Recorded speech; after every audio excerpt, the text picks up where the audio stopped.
Good evening and welcome to the Place Scrutiny Committee. This week we mourn the loss of His Royal Highness the Prince Philip, Duke of Edinburgh, Robert Howarth, Freeman of the Borough and former Leader of the Council, and former Mayoress Delise Critchley. And please join me in a minute's silence as we remember those who we've lost.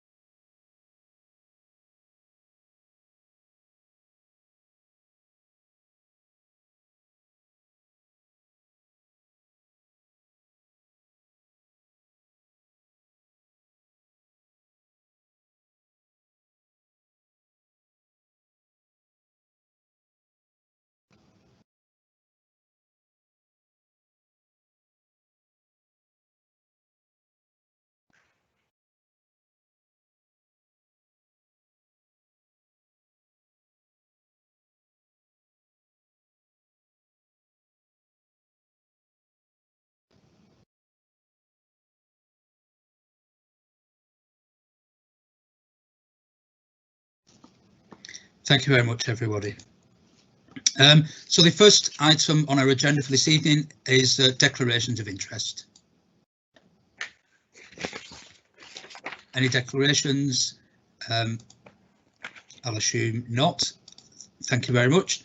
There's no urgent business, so straight on to item 3, apologies for absence.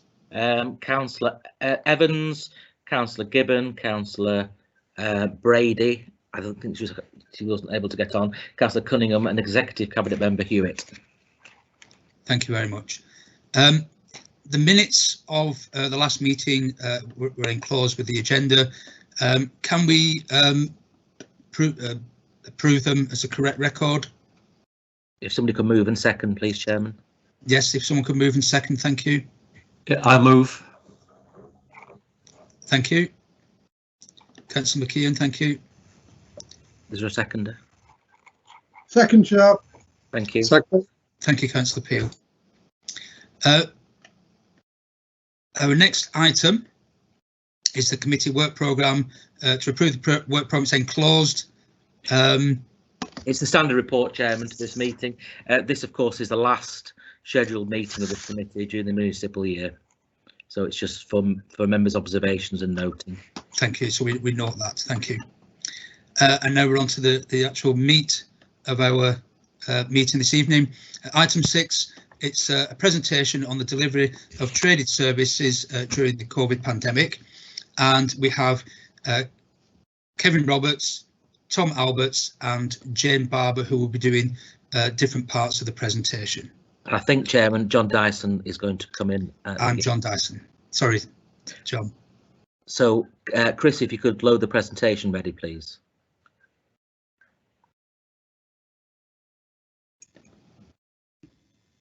So that goes in the public bit as well, please, Chris.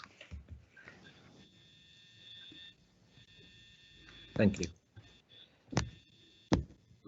Thank you. Thank you, Chair, and good evening, members. Before we get into the main presentation slides on the delivery of traded services during the COVID pandemic, I wanted to briefly introduce this item, which is very much focused on what we traditionally refer to as traded services. In essence, those services that primarily exist to generate income for the council. Tonight, we plan to focus on a number of place-based services, including the Albert Halls, Bolton Markets, Heat and Fold Garden Centre, our school meal service, building cleaning service and trade or commercial waste services. It's important to note in considering this item that all of these services operate in a competitive marketplace, and in that regard we plan only to share summary level financial data. Commercial sensitivities, dare I say it, apply just as much to council traded services as they do to private sector business. That said, the information we share will give you a sense of expenditure commitments and income and the projected performance of those services during the period 2020-21, a year dominated by COVID-19, hence the focus of the presentation this evening. Moving forward, the challenge or the opportunity, if you wish, for the council, particularly within the context of reduced funding and deficit risk, is to grow these services and to do so within the context of a broader commercialisation strategy. However, given that over the last 12 months we've been operating in a business environment that's been significantly disrupted by the global pandemic, our focus tonight is very much on the impacts of COVID-19 on these services and the challenges and perhaps opportunities moving forward. As you indicated, I'm joined by my colleagues Kevin Roberts, Jane Barber and Tom Owlett, who will work through the slide deck, but also Janet Pollard, our Head of Finance.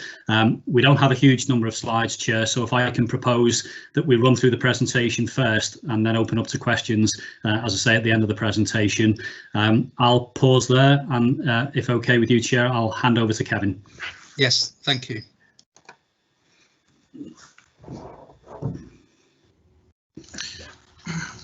Thank you. Good evening.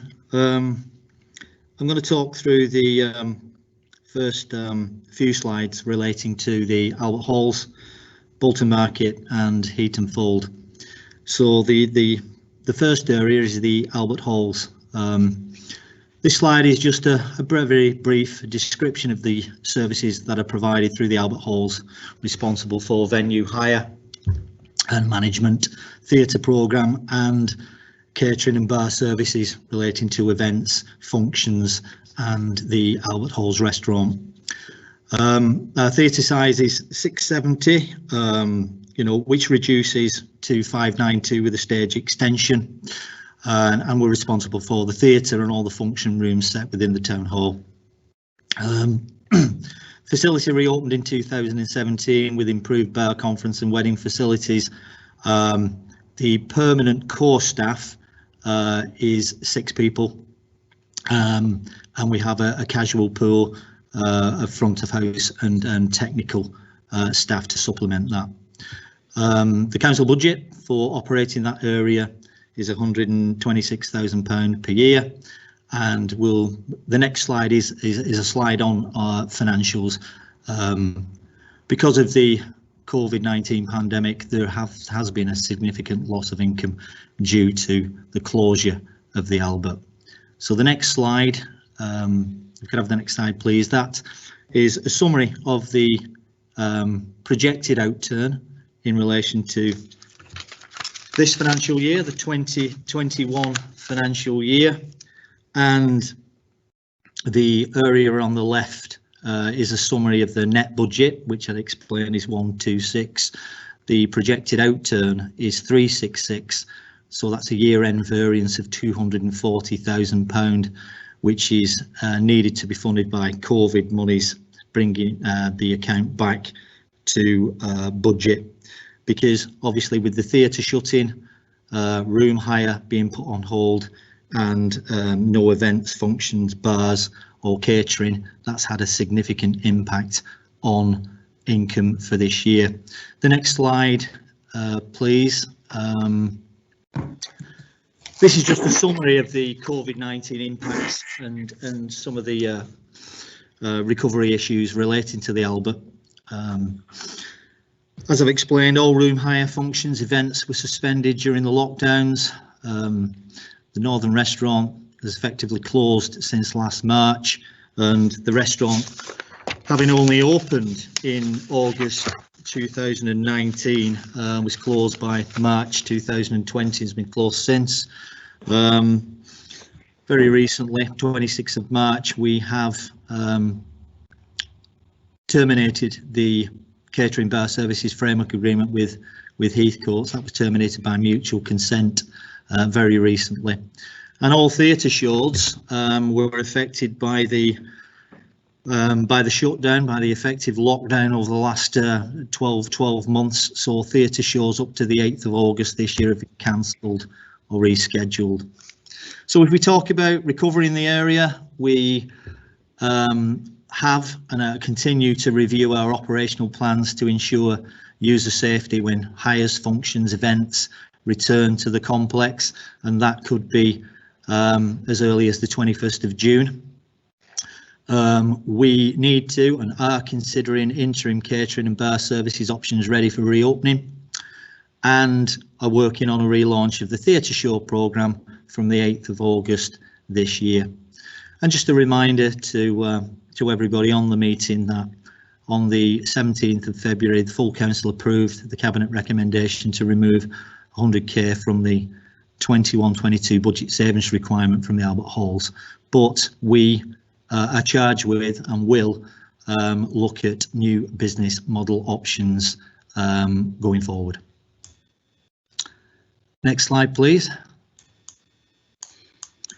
So that's it in relation to the Albert Halls. If we move on to Bolton Markets, again, an overview of the service responsible for Bolton Market, or the speciality markets in the borough, and support the corporate events team in organising the Bolton Food and Drink Festival. A lot of you will be familiar with our opening times in terms of we're open Tuesday, Thursday, Friday and Saturday.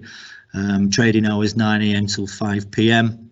The staffing is 16.45 full-time equivalents.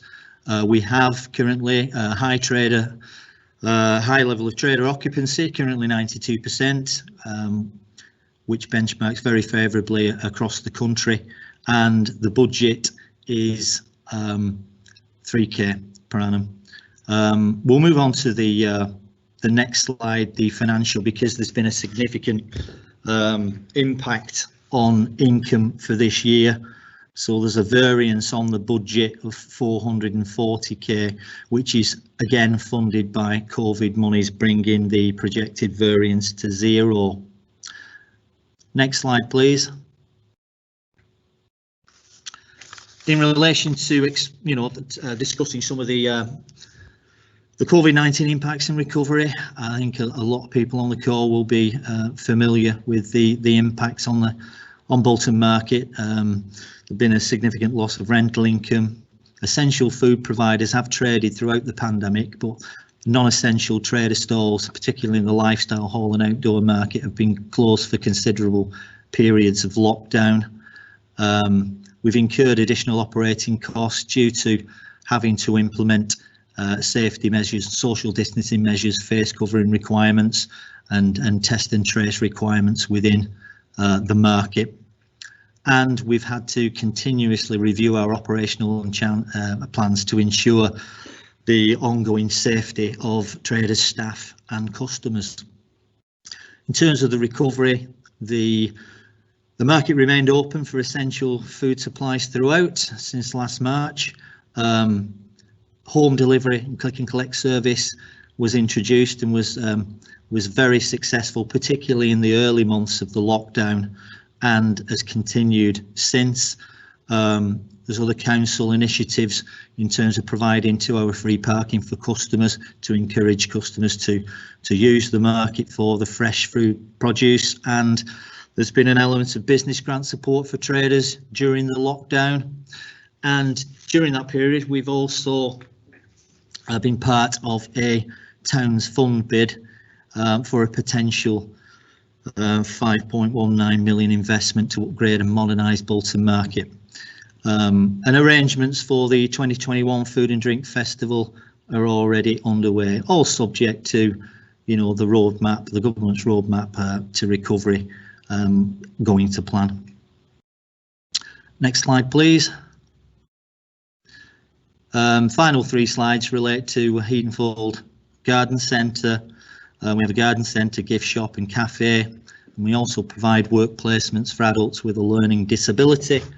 There's a small full-time equivalent core staffing, but we supplement that staffing from a casual pool for retail and catering. We're expected to return 30k to the in terms of the budget requirement, but again there's been a significant loss of income due to the closure due to the COVID-19 pandemic. Next slide, please. And that confirms a variance of 103k on the budget, which again has been funded by COVID monies, bringing the account to a projected reported slight overspend of 9k. Next slide, please.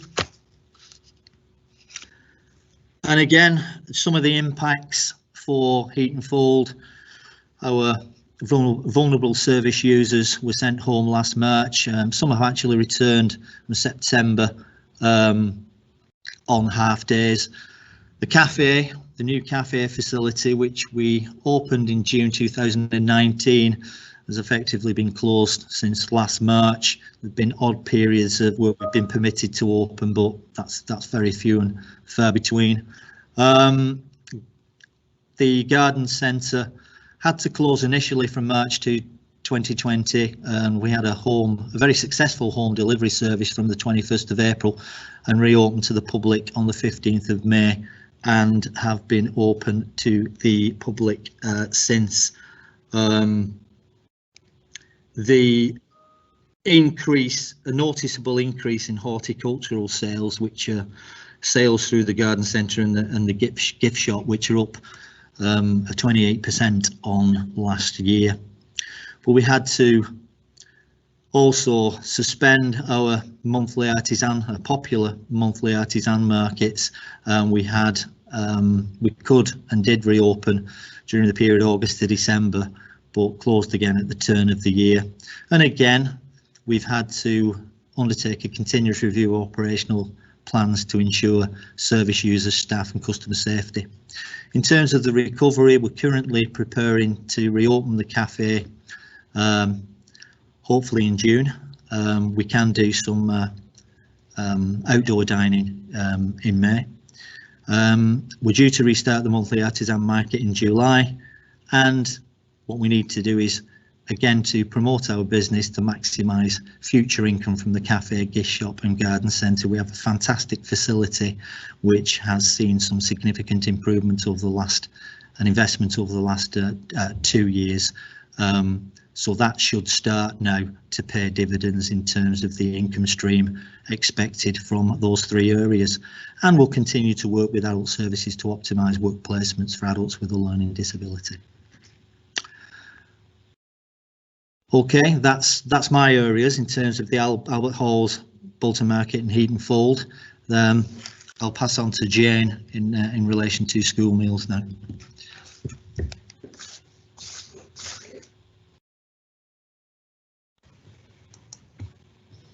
Okay, thank you, Kevin. Good evening, everybody. I think it's the next slide, please.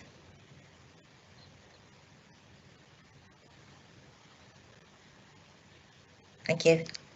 Okay, I'll be presenting my information very similar to what Kevin did, with a little bit of background. I'll talk you through the impacts of COVID, then we'll look at the financial implications, then we'll move back onto recovery. Okay, school meals has an SLA with about 95% of primary schools in Bolton. We employ approximately 400 staff, mainly part-time female. We're the grade A, lower paid staff.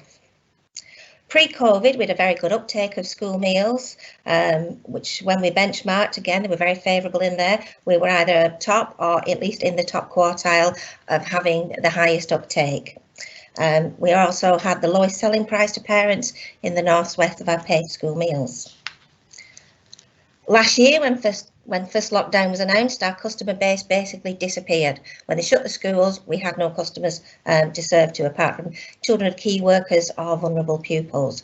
It literally meant that our income dramatically reduced from paid meals, free school meals, university infant free school meals, adult meals, morning breaks and breakfast clubs. We managed to staff our kitchens with just managers, but it meant the 90% of our general assistants who work in the kitchens were at home. At this stage, it was kind of dire straits for us, so we did approach the school's finance team. When we approached them, we negotiated that they would transfer to us the universal infant free school meal budget and the free school meal budget. This allowed our service, basically, the continuity of the service. We did agree to it, which we're very grateful for. When schools reopened in September, we had to agree a variety of service styles to ensure social distancing. This was children eating in classrooms, we extended the lunchtime service, we had packed lunches, we had hot grabber bags, a lot of different services that we had to manage to make sure everything was safe in there. One of the biggest impacts for this for us was looking at the allergens, because we're doing a lot of different types of services, different types of meals. We had to make sure all our pupils who had medical diets, they were covered in there. So there was a great deal of work was spent on that. Surprisingly, or not surprisingly, in the first week we saw whole year groups of schools self-isolating. You may have heard the term bubbles burst. This is where like a whole year group would go home. In some cases you were looking at 2 or 3 year groups, and I think one school just had one class in at one stage. Again, this did mean we lost the income. We lost the income similar to how we did it in full lockdown. During this time we did team up with Urban Outreach to deliver food parcels to the free school meals. But again, it just wasn't bringing in enough income. So again, we went back to schools finance. That's ran until we broke up, and then we returned in September. September, we kept running, we were going with that, and then that took us to Christmas. Lockdown 2, which happened just before Christmas, saw larger numbers of pupils on site, although again, the impact on income was there. The introduction of food vouchers also did see a drop off in schools ordering the food parcels. So this did have an impact on our finance. If we can go to the next slide, please. Okay, this is what we are looking at. If I take you to the right hand side, where we're having a look at that, expenditure, you'll see there's a variance in the expenditure. This underspend on this particular area was due to the fact that our general assistants were at home, and where they might do additional hours to cover where somebody was absent, they didn't need to. So we did see a reduction in there. Food, you can see that's an expected reduction. We weren't making the meals, so we weren't spending the money on food. If I take you down to income, you can see the huge drop that we saw in income in there, 1.7 million. I mean, this wasn't just from child meals. We did actually see a loss of 61k from adult meals in there as well. Moving you slightly over to the left-hand side, what this meant, the net budget for the service was 123k. The projected outrun was, highlighted as projected, was 267, with a variance of 144. Now, obviously, this variance will be funded from COVID monies. Can I just go back to the first slide, please, just while I go over recovery? Thank you. Okay, so we're now looking at recovery. What are we going to do with this one? Obviously, we've had an approved savings and efficiency review, which should take 95k across both services. We're hoping, like everybody else, sees a return to usual dining and hot meals for pupils in schools. We're also looking at increasing the cost of the paid meal, bringing it in line with other local authorities. We'll be introducing new menus. We're going to be focusing on sustainability, like the plant-based products that are out there. We'll be marketing those to our young customers, and we'll also be looking at targeting food waste as well. And obviously, we will continue to promote our service. We believe we'll offer healthy, nutritious meals, and we're proud of our excellent service. Okay, so if I move on to building cleaning, so it's kind of down to 2 slides, please. Thank you. Okay, we have SLAs approximately 58% of primary schools in Bolton, and we do have 1 secondary school. We also clean a number of council buildings, libraries, children's centres, depots and offices. We employ approximately 200 staff, of which 97% are part-time. Again, grade A, lower paid staff. It's a very physical job, and we do have an ageing workforce. The need for this service during COVID did not diminish. While many schools had very few pupils in during lockdowns, they did spread them about the school. So they were using classrooms, they were still using toilets. Similar with offices and the children's centres, the requirement for cleaning was desperately still there. We supported schools with enhanced cleaning, which was a disinfectant.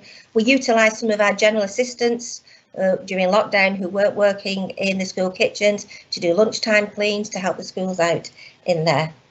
We provided cleaning after any confirmed cases of COVID. At the very first lockdown, on the advice of Public Health, we provided schools with disposable mops and cloths. We did recharge this back to school, but this did see a significant increase in our spend on cleaning chemicals. We also provided additional PPE for our staff, which again saw an increase in our expenditure. What I must say was the biggest challenge for our teams and our managers was staff cover. Due to shielding and self-isolating, there were stages where we were actually hundreds of hours short. This put an awful lot of reliance on the good nature of our staff to work additional hours. Again, this saw an increase in staffing costs. As the staff were at home, we did have to cover. So if we take a look at slide 2, please. Thank you. So obviously this is where we are. Expenditure. There is a slight, again, moving over to the right. Expenditure. There is a slight overspend in there.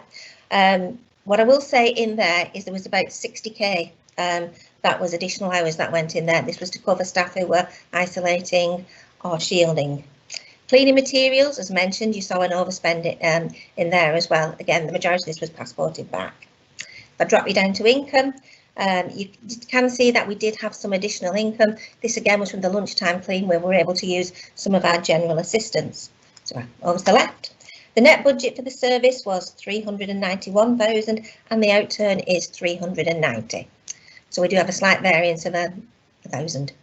If I take you back to the previous slide. Okay, recovery. Well, we're having a look at this.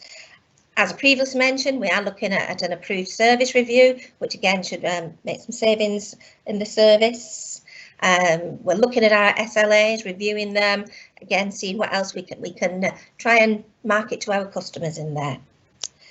What I will say is I can't end any talk about this service without praising both the school meals and the cleaning teams who've been key workers throughout this pandemic, and I think have done a very good job. That's me to the end. Thank you very much. I'm going to pass you over to Tom Alberts.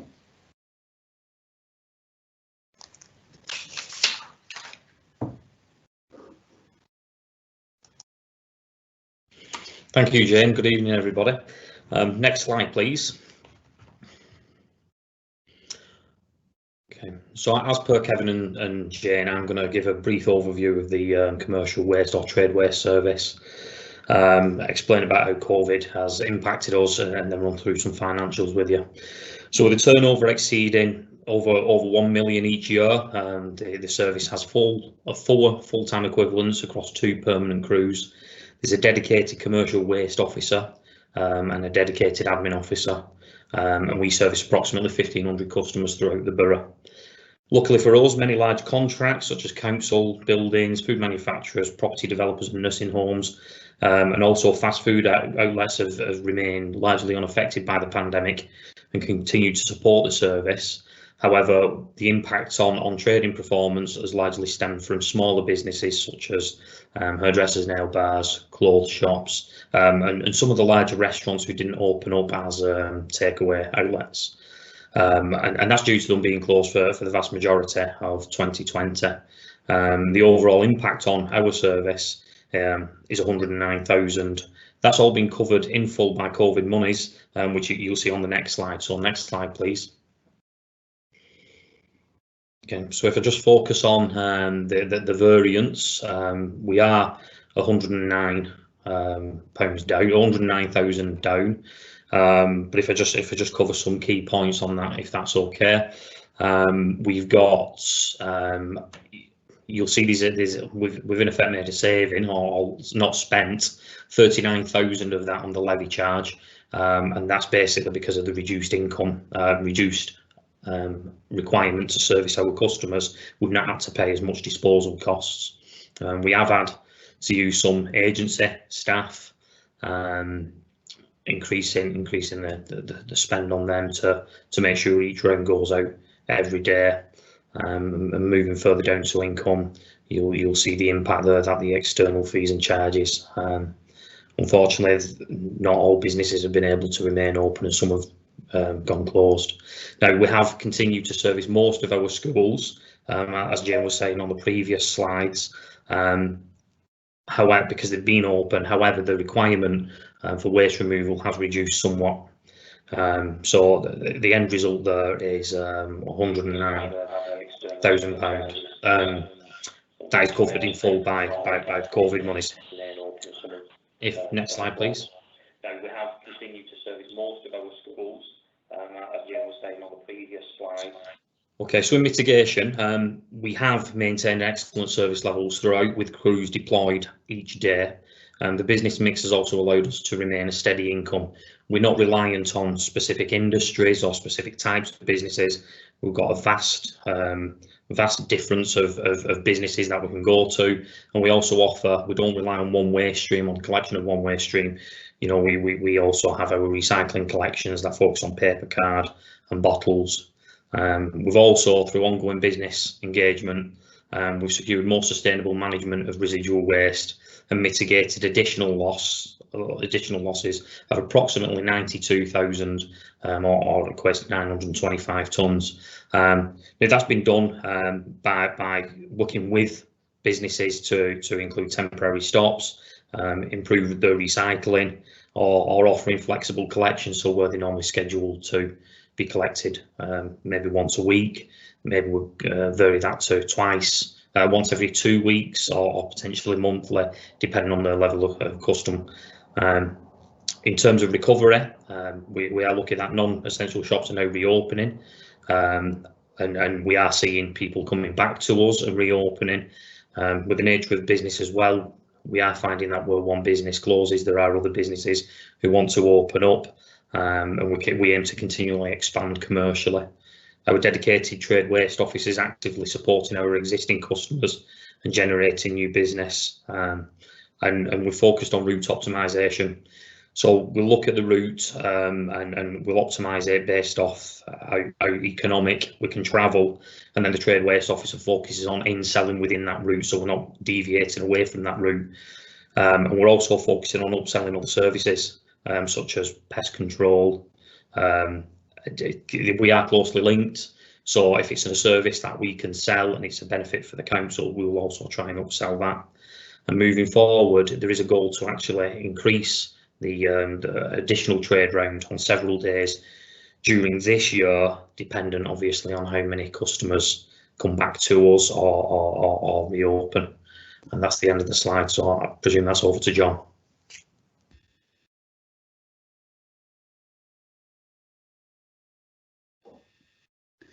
Thanks, thanks, Tom. I think that concludes this evening's presentation, and I think gives members a flavour of the different services that we operate, the challenges that we've inevitably faced this year, both in terms of reduced income, increased expenditure as we've sought to deliver those services in a COVID secure environment. But I think in many respects it's fair to say that the challenges are no different than those faced by the private sector and the many businesses that operate across the Bolton Borough. So we'll pause there, Chair, if that's okay, and obviously open up the floor to any questions in relation to the information we provided this evening. Yes, thank you very much. Our first speaker is questioner is Councillor Fairclough. Thank you.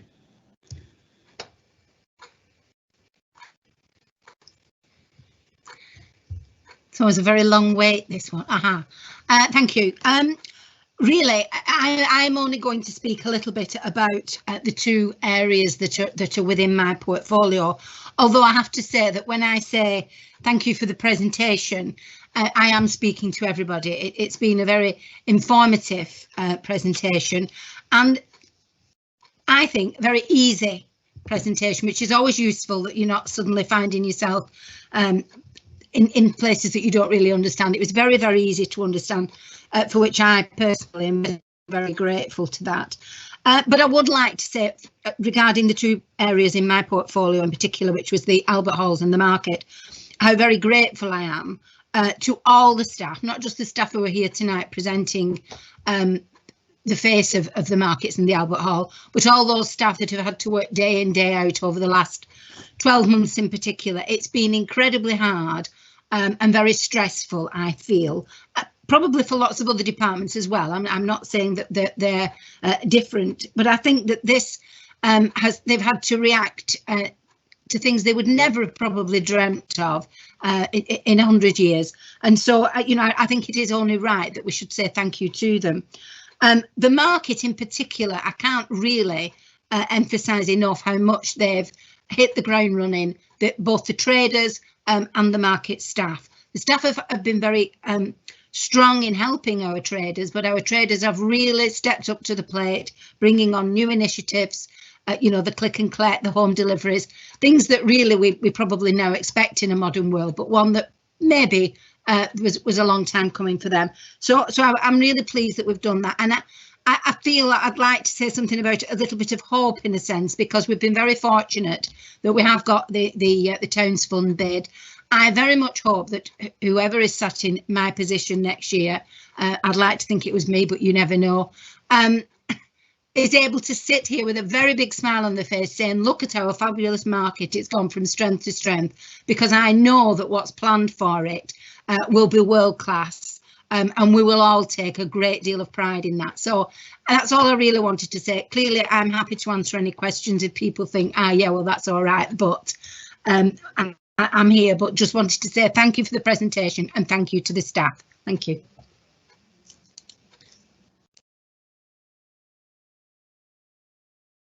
Thank you for that, Councillor Fairclough. Our next speaker is Councillor Peel.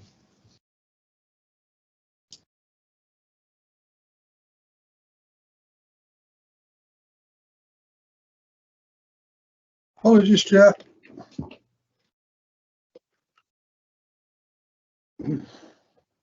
Thanks. Can I echo what the Executive Member, Councillor Fairclough, just said? I think the many facets of traded services, it's a fascinating area, and I think, you know, in many respects it's a no-win situation, isn't it, in COVID, when you do depend on your income. But I do think they've done a tremendous job, and in particular, what I liked in particular about the slides, it could have been quite easy, couldn't it, to just present a picture of doom and gloom and saying, look what's happened, isn't this awful? And we've been covered to a large extent by government grants, but that wasn't the case in this presentation, which I really appreciated. It showed the recovery element to all of the services, which was great, and in particular the market. It's, you know, in many respects it is an essential service. I do hope that the market, when it continues into the future, will also continue doing those home deliveries. Sometimes you have to face a problem to make you innovative, and you know, the traders have got a niche there. They found a niche there, and hopefully that will continue into the future. And I think Peter Entwistle, Markets ambassador, has received the accolade that he deserved. So well done for him. My question, couple of questions really. There's nothing in there about cemeteries and crematorium. Unless I'm much mistaken, I'm sure we class that as a traded service. Pretty sure we do. It's certainly part of Kevin Roberts' area. That's my first question. Second question is, we've obviously had the news that the Northern has now left us from its provision of the restaurant in the town hall. Can Ms Dyson please give us some information on what the current thinking is about filling that space? We really don't want to be going back to square one, because the rationale for having a restaurant in that building is still as relevant now as it was then. So that's what I personally would like to see. And I suppose my third point is, and it does worry me when, and I understand the terrible financial situation facing the council with the massive amount of cuts, but it always does worry me when we talk about just upping the price of school meals, just upping it, so that we would be on a par with our GM or comparable neighbours. But it's, you know, for me, it's never been about that. They should be on a par with us. The cost benefit analysis of affordable school meals is beyond a doubt a positive, and we know this because when the previous Labour administration significantly reduced the cost of school meals a few years back, the uptake went through the roof, and we became either the first or the second highest uptake local authority in the country. There is clearly a massive link between the cost of a meal and uptake, and so it isn't all about how much it costs to run the service. I believe it should be subsidised to a level that fulfills the council's ambition to provide healthy, nutritious meals for our young people, always remembering that some of those young people, and I'm not specifically talking about those on free school meals, some of those young people, that's the only hot or healthy meal, hot and healthy meal that they get in a day, because of practices at home with whatever other types of food.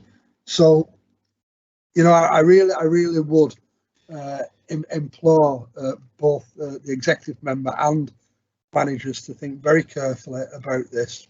Increasing the price of school meals will lead to a downward trend in uptake, and so, you know, we actually sometimes can end up losing more money by putting the price up because of the benefits of big bulk purchasing, etc. is lost. So 3 questions there. Thank you, Chair, and once again to John and the team. Brilliant job over the last 12 months. Well done.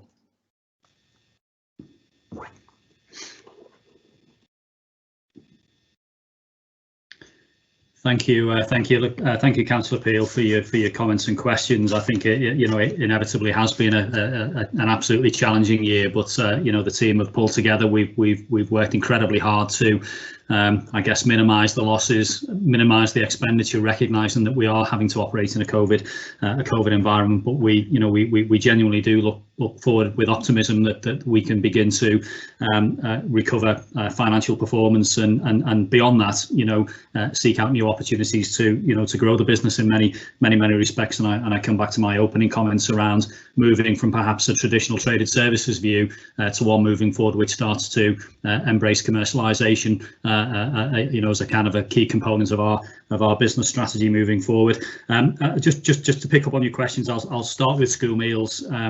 I'm mindful that during the budget briefing sessions that we talked about the risks of increasing the price of a school meal, and it would be foolish of me to sit here and to suggest that isn't a risk.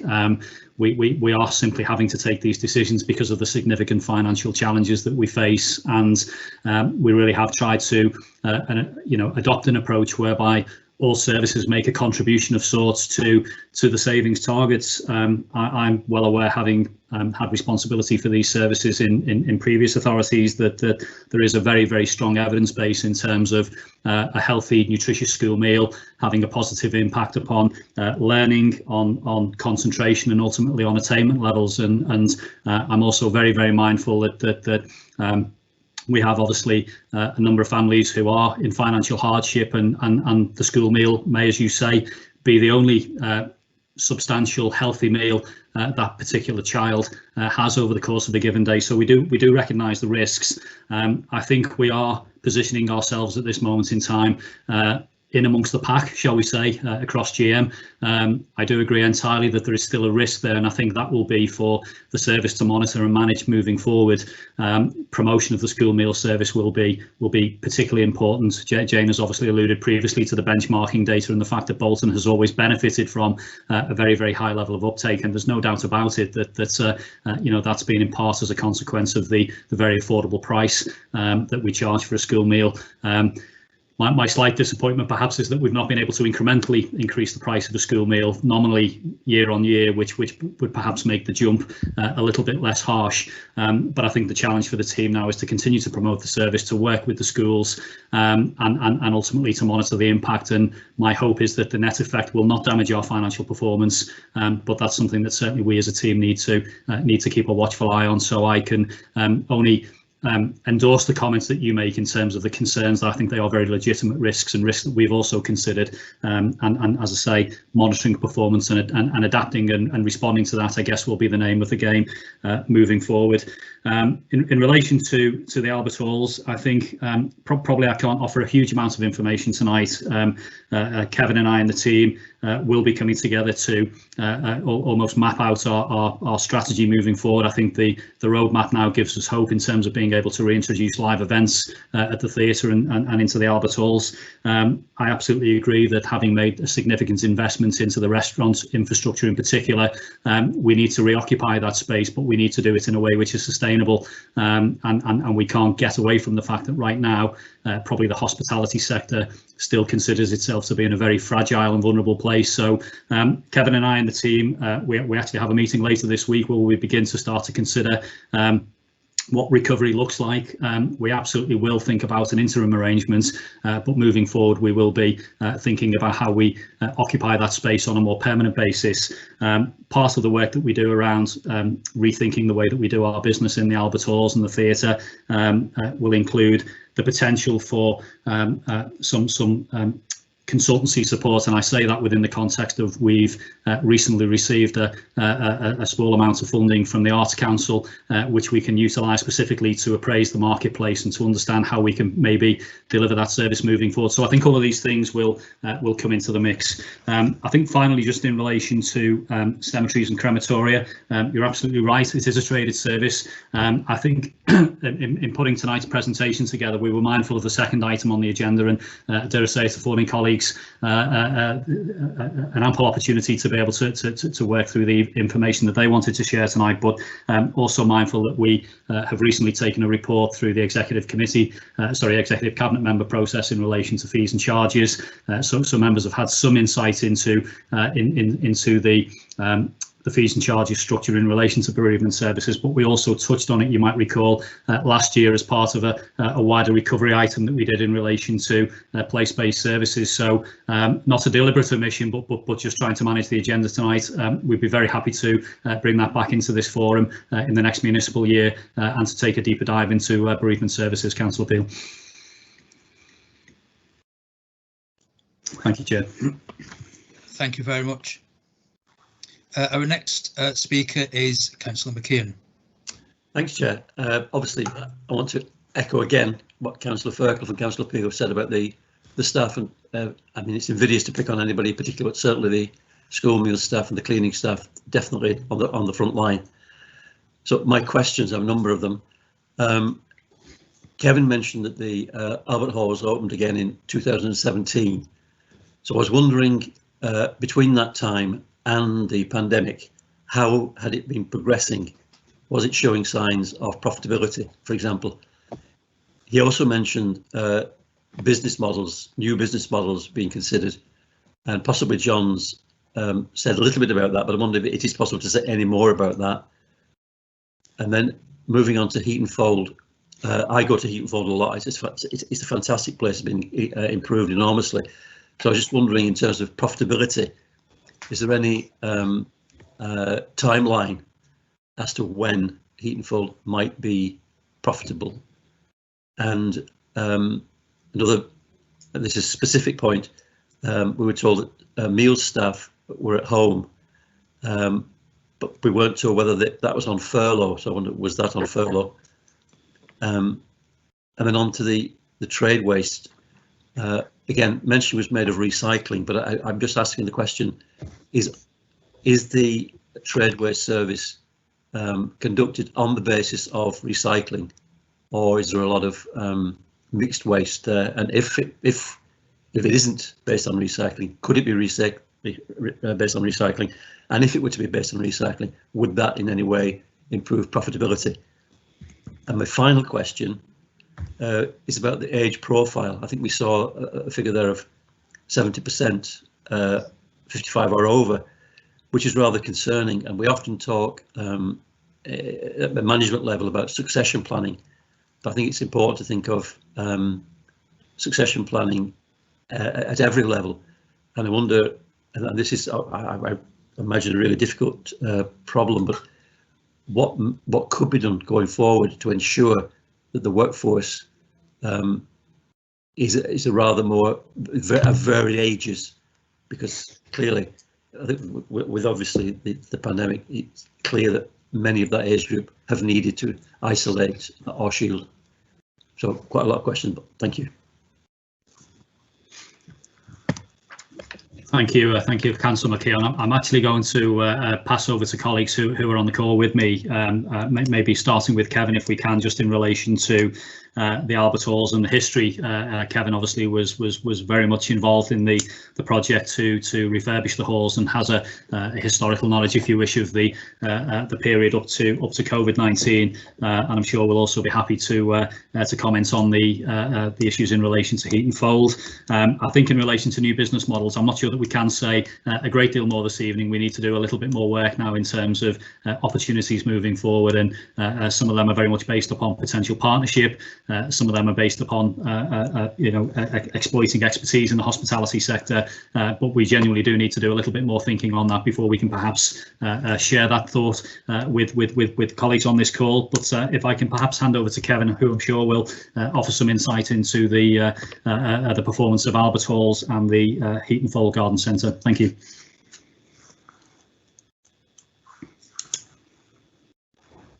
Thanks, John. Yeah, I think the first question in relation to the Albert Halls was in relation to previous performance. If we look at the outturn for 1920, so for this year, the budget being 126, the outturn being 366, because effectively the theatre's been shut, catering has been shut down, and room hire. So it's basically affected all the income we would normally draw from those services, which has led to a 240 year-end variance, which has been funded by COVID monies to bring it back to a reported variance of 0. But we've been reliant on that income stream from the government this year because of the significant impact that the COVID-19 has had on the business. I think if we look at the 1920 trading area where the budget was 122, there was a year-end variance of 44.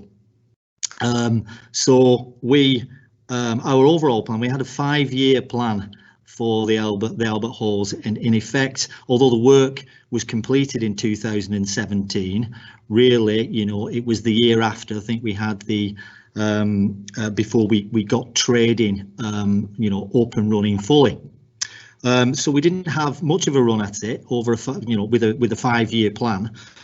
What we would intend to do is obviously reduce the reliance on the council budget. That's the overall plan, and to do that we need to recover the business. I think prior to the closure, I think reported losses on the Albert was something to the tune of about 400k. So in terms of before the closure and after the closure, there have been significant improvements, but there's other significant improvements we can make going forward, and that's all about how we look to recover the business from now on. We're looking to relaunch the theatre programme, of course, so we need a varied theatre programme. Obviously, people have been very limited in terms of what they can do, so we're looking to maximise the attendance at those shows. So we should be looking at sell-out shows. We should be looking at maximising what we can take, because people will want food and drink, and we're looking to maximise what we can get from that with a positive approach going forward. So that's the response in relation to the performance, both prior to the refurbishment and the post refurbishment, just referencing the last full financial year. In terms of Heatonfold, I think because you're a regular visitor, Councillor McCain, I mean, and that's good to hear, of course, because I think we have made massive strides in the last 2 years, but we've had to make some investment. So we've had investment in the cafe, we've had investment in relation to more dry storage areas. So we converted an old, we've got a new sort of dry storage area.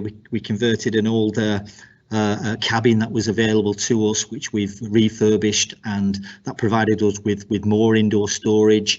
And we're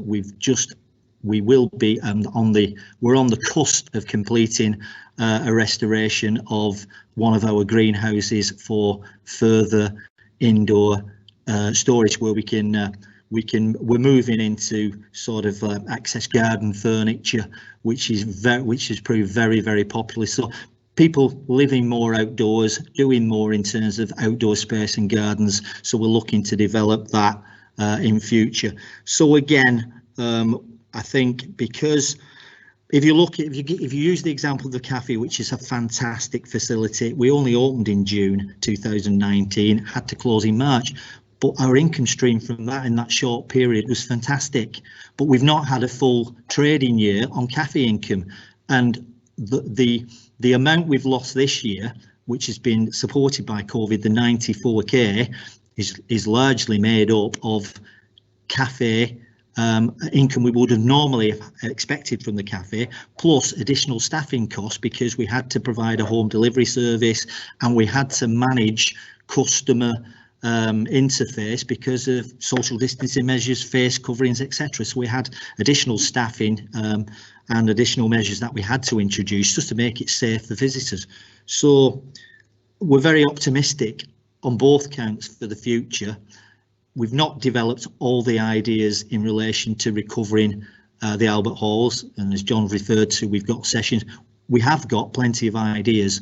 Those haven't necessarily been shared with John in full and other people moving forward, and it'll take a little bit of time. Some things we can do very quickly, some things will take some time, particularly in terms of engaging a new partner for the restaurant, but there's no reason why we can't use that area, you know, as additional bar areas and provide some supplementary food for customers. So it means that on top of the show bar, so if we have a full theatre with 2 areas where we can entertain guests and guests can get, you know, a drink and hopefully something to eat whilst we work up the plans for the future and procure a longer term partner, because as John has explained, the hospitality industry is going to take some time to recover. So I think those are the response. If you've no follow-up questions, those are the responses in relation to those 2 areas. You're muted, Councillor McKeon. Apologies. Obviously, the council is having to work more and more with partners, and I wondered, I don't know, one possibility.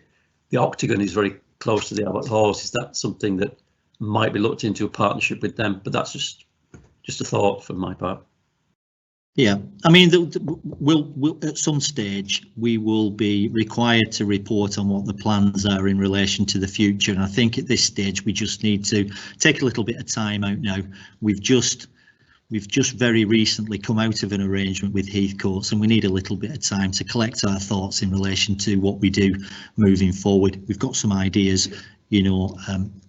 Feedback from this meeting is always useful, but I think there will be a point in time in the very near future where we will be able to outline our plans moving forward, and it's important that we do that.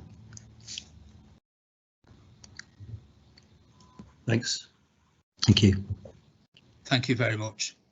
Sorry, John, did you want to come back and say something? You're muted, by the way. Apologies. Yes, it was just I'm just mindful that there were 2 other questions just relating to the Tradeway service and our school meals, and I'll again hand over just very briefly to Tom and Jane in a minute, but just maybe picking up the school meals and the building cleaning service and some of the reference to the age profile. I think we are very aware that there needs to be a succession plan moving forward, and the age profile, certainly based on my experience, Councillor McKeon, is not unique to Bolton. We often find that school meals, building cleaning services are often predominantly female workers, as Jane has explained, but often employees who are matching, dare I say, their employment to their domestic responsibilities, and that might be in relation to childcare, and that can be both parents and grandparents, and in many cases, dare I say it, multiple job roles as well, and certainly a number of our staff in the school meal service also work for the council in a building cleaning role as well. So I'll perhaps just echo your concerns about the age profile and say that that's an issue that we too also share. We will work with colleagues in our organisational development team to try to build a succession plan which brings in new members of staff, brings in younger members of staff who may have similar commitments and want to match that role around their domestic circumstances. But we do recognise that there is a need to inject, as I say, some new and in some cases some younger blood into the service. Just in relation to the trade waste, Tom will maybe just give you an overview of the service, but I think, and you will know this from the discussions that we've had in relation to kind of broader climate issues, but the government's resources and waste strategy obviously has a number of commitments in it now in relation to sustainable waste management. We talked a little bit about this, I think, when we had a place scrutiny earlier, sorry, at the back end of last year, when we looked at sustainable waste management, more so from a domestic point of view. But there is a very, very strong emphasis within that particular strategy in relation to not just household waste, but business waste as well. And one of the things that you will be aware of that the governments are particularly keen to do is to secure much greater levels of recycling from food waste in businesses as well. So that will be one of the challenges, but also one of the opportunities moving forward. But I'll perhaps quickly pass over to Jane and to Tom just in relation to the broader issues around the staff who were not able to be in work over the COVID period from a school meals and building cleaning point of view, and Tom just quickly to give a quick overview of the scope of the trade waste service, and then I think that brings us to a conclusion. But if I can perhaps just quickly hand over to Jane. Okay. I think my answer is very short and sweet. Yes, the staff were paid who were at home. The cleaning staff obviously weren't, but the general assistants were. We did have them doing some online training, so it wasn't just sat at home. We made the best use that we could. So that was short and sweet. Thank you. Thank you. Thank you, John, and thank you for your question, Councillor McEwen. In response to your question, the service is recycling led. You know, we've got a very, very proactive team. What you'll find is the dedicated commercial waste officer actively sells recycling, and in fact our customer base comes to us now for recycling and what we offer, because we're offering that wraparound service. As John's mentioned, when you're looking at the waste strategy moving forward, that there's an increased emphasis on businesses to dispose of food correctly.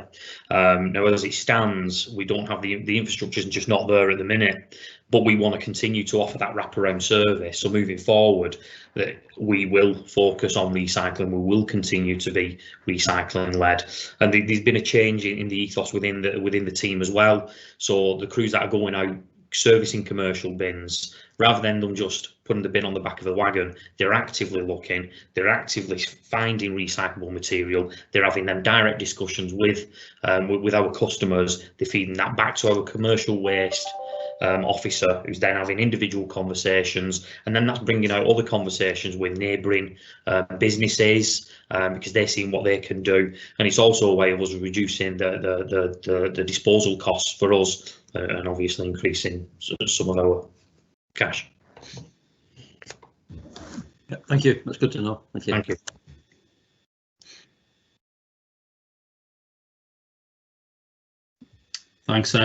Thanks. Thanks, Tom. I think, Chair, just looking at the chat, I think that probably brings to a conclusion. So can I just? Well, sorry, apologies. My apologies. It's all right. No, it's fine. I didn't put it in the chat because I knew what I was going to ask something. It might not be relevant, but I'm going to say it anyway.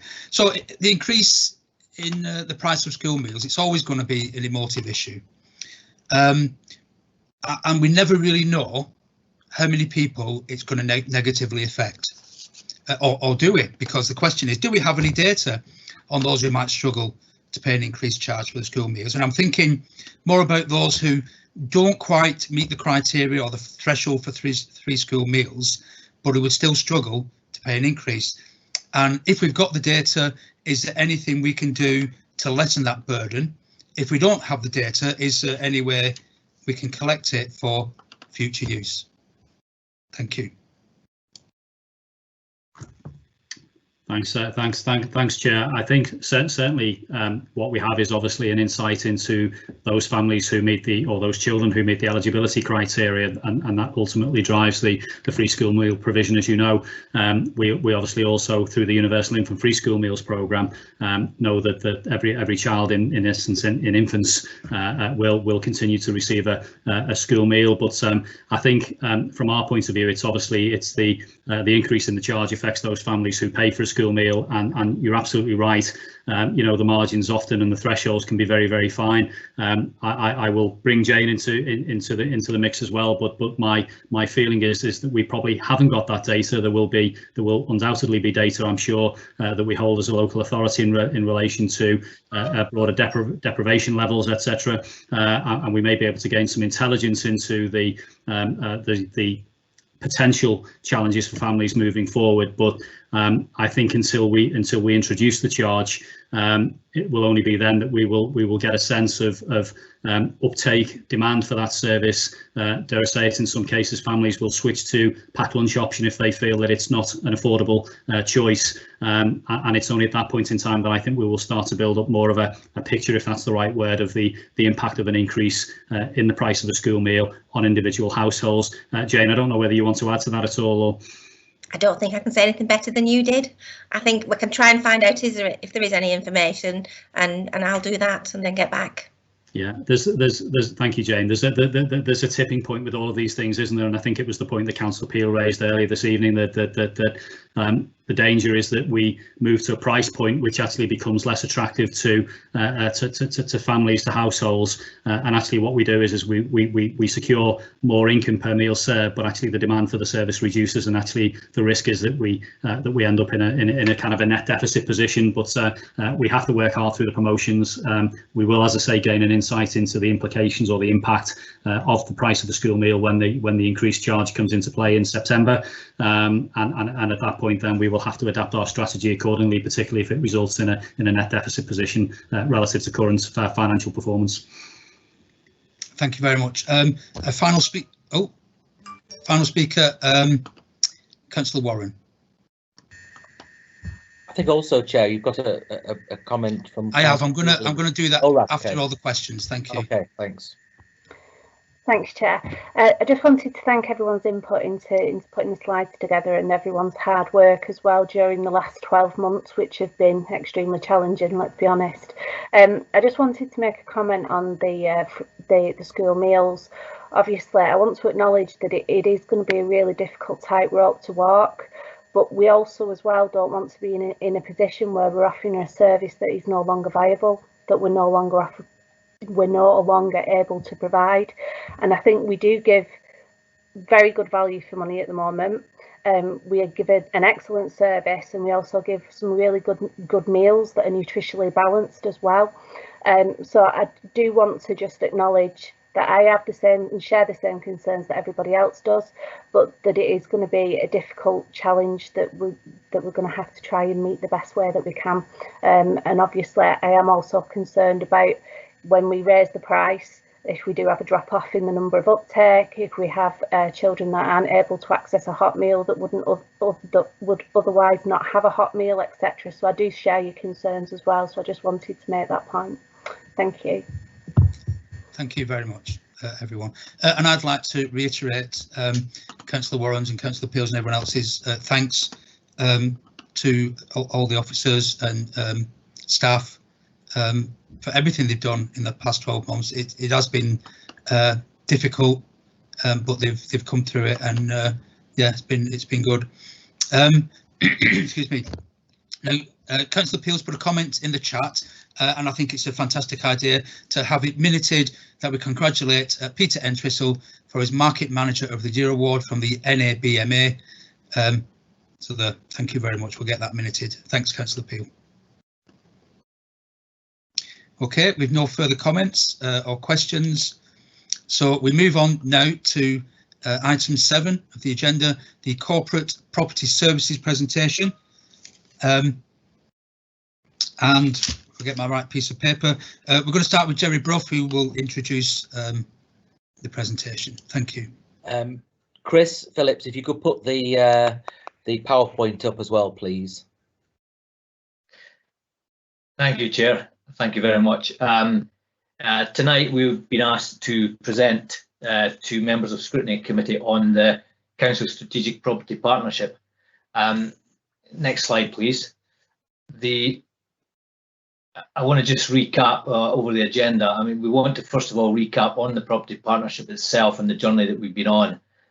It was October 2017 when the council first decided that we needed to bring in external assistance to improve the capacity of our corporate property services.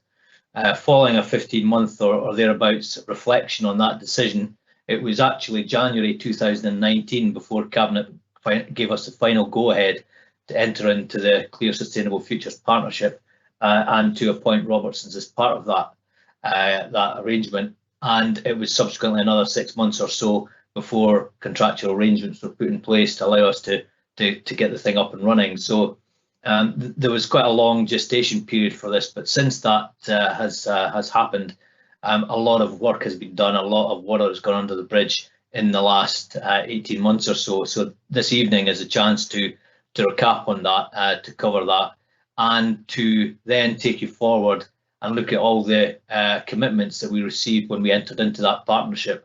There were essentially 11 commitments that we received that form the basis of the partnership, and the team are going to take you through each of these 11 commitments to show what's been achieved in relation to each one. I mentioned it is a team effort tonight. Presenting will be myself plus 5 other people. I have Paul Whittingham, of course, our Assistant Director of Development and Regeneration. I have Joe Iveson here, who's our Head of Corporate Property Services. Damien Cross, our Programme Director for Strategic Property and Regeneration. And then Keith Edwards, who's the Clear Sustainable Futures Partnership Manager. And Rob Holt, who's the Group Director, Strategic Services with Robertsons Group. And we're going to try and do it so that you don't listen to the same voice all the way through this presentation, and therefore Joe, Damien and Keith in the main will be moving between each other seamlessly, I hope, and take you through all the slides. So I'm now going to pass on to Damien to take you on from the next slide. Thanks.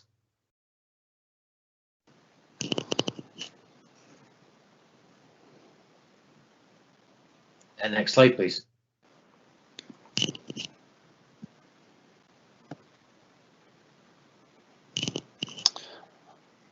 Okay, thank you, Chair, and good evening, members, for your time. Quick recap on why the council needed to outsource the corporate property services. This was outsourced externally back in May 2019, and in a year, 18 months to build up on that, I'm going to take you through a couple of points now about the why in terms of what changes were needed. So there was a silo working across the property functions. No common goals or strategy, and working quite reactively. They had limited capability to manage the cost, safety and compliance. So it was a very reactive approach. No strategic plan since around 2010-11, I believe. So year on year, there was a very reactive as opposed to proactive approach to the property and land, and also to health and safety. Next bullet, please. So mentioned no strategic asset management plan. So very year-on-year looking, not looking across the estate, no vision. And we'll talk about the strategic asset management plan further on. But CPS and the council didn't have a plan and didn't have the capability to develop or deliver a plan. Poor data.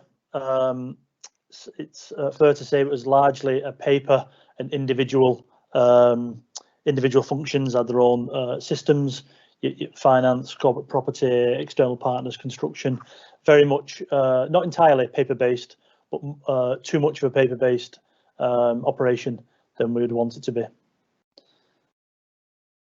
Although we had contractors and suppliers, there was no supply chain framework, so there was no overall framework for suppliers that would manage the safety of suppliers, scheduler rates, consistent cost, consistent performance. So individual suppliers across Bolton were reacting and taking on repairs for construction and reactive and planned, but there was no overall overarching framework that would look after that to make sure right costs, right safety measures and the quality and the customer service had a consistency across the council. And at the time, looking ahead towards the Bolton vision, towards the funding requirements for regeneration and the strategic asset management plan, the council and the property team required agile property professionals. So the decision, which we'll move on to in the slides coming up, we didn't want to just replace the current CPS with a load of fixed cost, because with the strategic vision, you need different types of property skills at different stages to deliver the FM services, construction, regeneration. It's not the same professional capability. It's a different resource, and the council wanted to have an agile pull on what services it needed for different types of property and land transactions.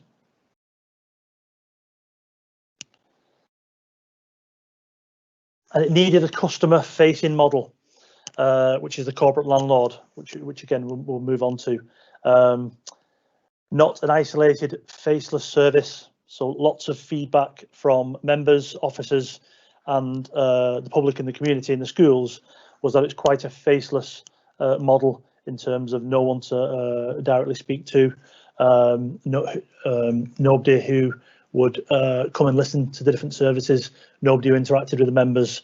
So quite strong language in terms of not an isolated, faceless service, but hopefully members and officers will see the change over the last 2 years. But that's one of the reasons we wanted to change that to more of a customer service, customer facing service.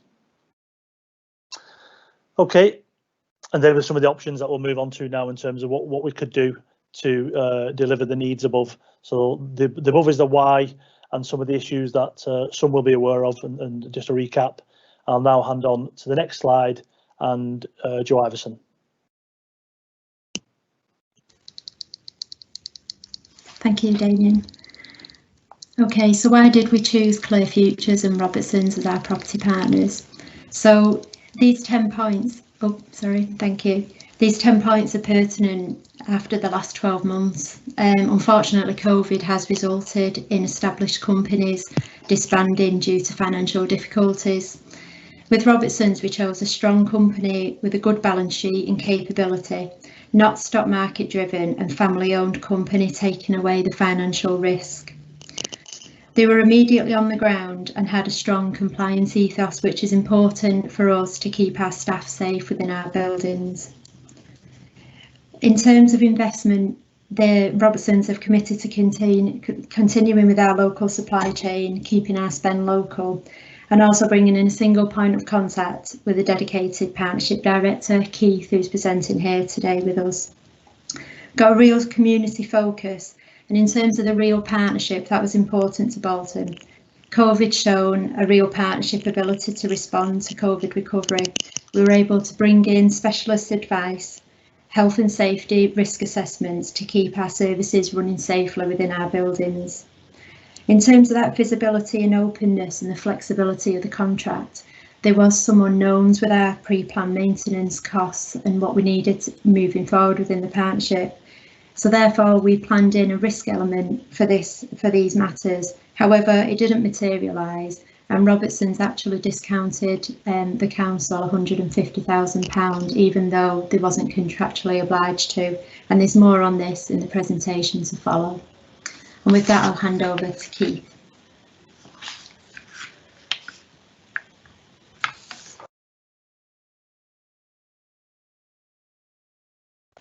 Sorry, next slide, please.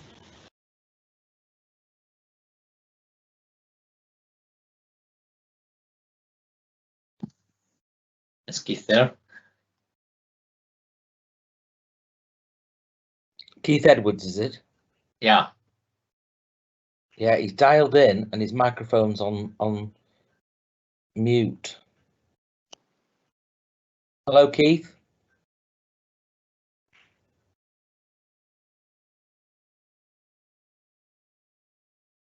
He's not responding. Okay, well, I'll take you through this this slide in that case until we sort out what's happened to Keith. Okay, so you know, we, as Joe said, the decision was taken to join the Clear Sustainable Futures partnership, and as part of that, to appoint Robertsons for our facilities management. So just so you know what the structure of this is, the Bolton Council, obviously at the top, sits above our corporate property services.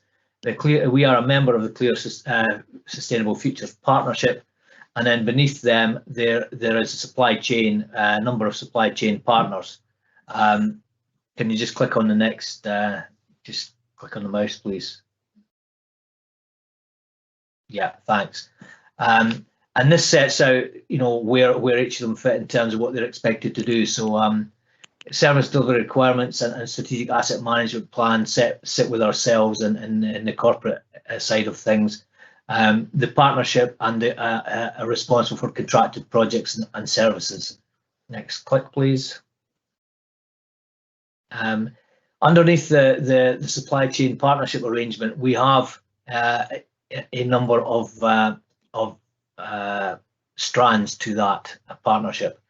Robertsons have been appointed as a contractor to manage our facilities, so they're the facilities manager appointed contract. That is obviously not all of our expenditure, it's not all of our activities.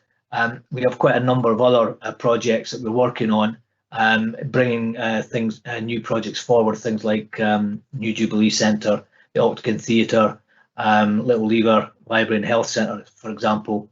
The partnership gives us the ability to tender work out to a number of Tier 1 construction contractors. So when we get to a position where we're delivering a project as the council, the partnership gives us the ability to do a mini competition between 5 Tier 1 suppliers, all reputable companies, all recognised, I'm sure, by most people in this room. And then the third element of the supply chain really is to bring in specialist partners if we have a specialist need. So I guess if we were building a swimming pool, for example, we'd bring in somebody with a specialist knowledge of building swimming pools. And the partnership gives us that ability to actually seek out these kind of specialists. We in transport, for example, we recently made use of somebody who has specialist knowledge in automated transport, because that was an issue we wanted to investigate. So that gives us the ability through the CSF contract. I'll keep using that term, the Clear Sustainable Futures CSF, and that gives us the ability to deal with a number of property aspects of our property services, as well as just facilities management. We've also got a wide range of availability of other services. Can you then just click again, please?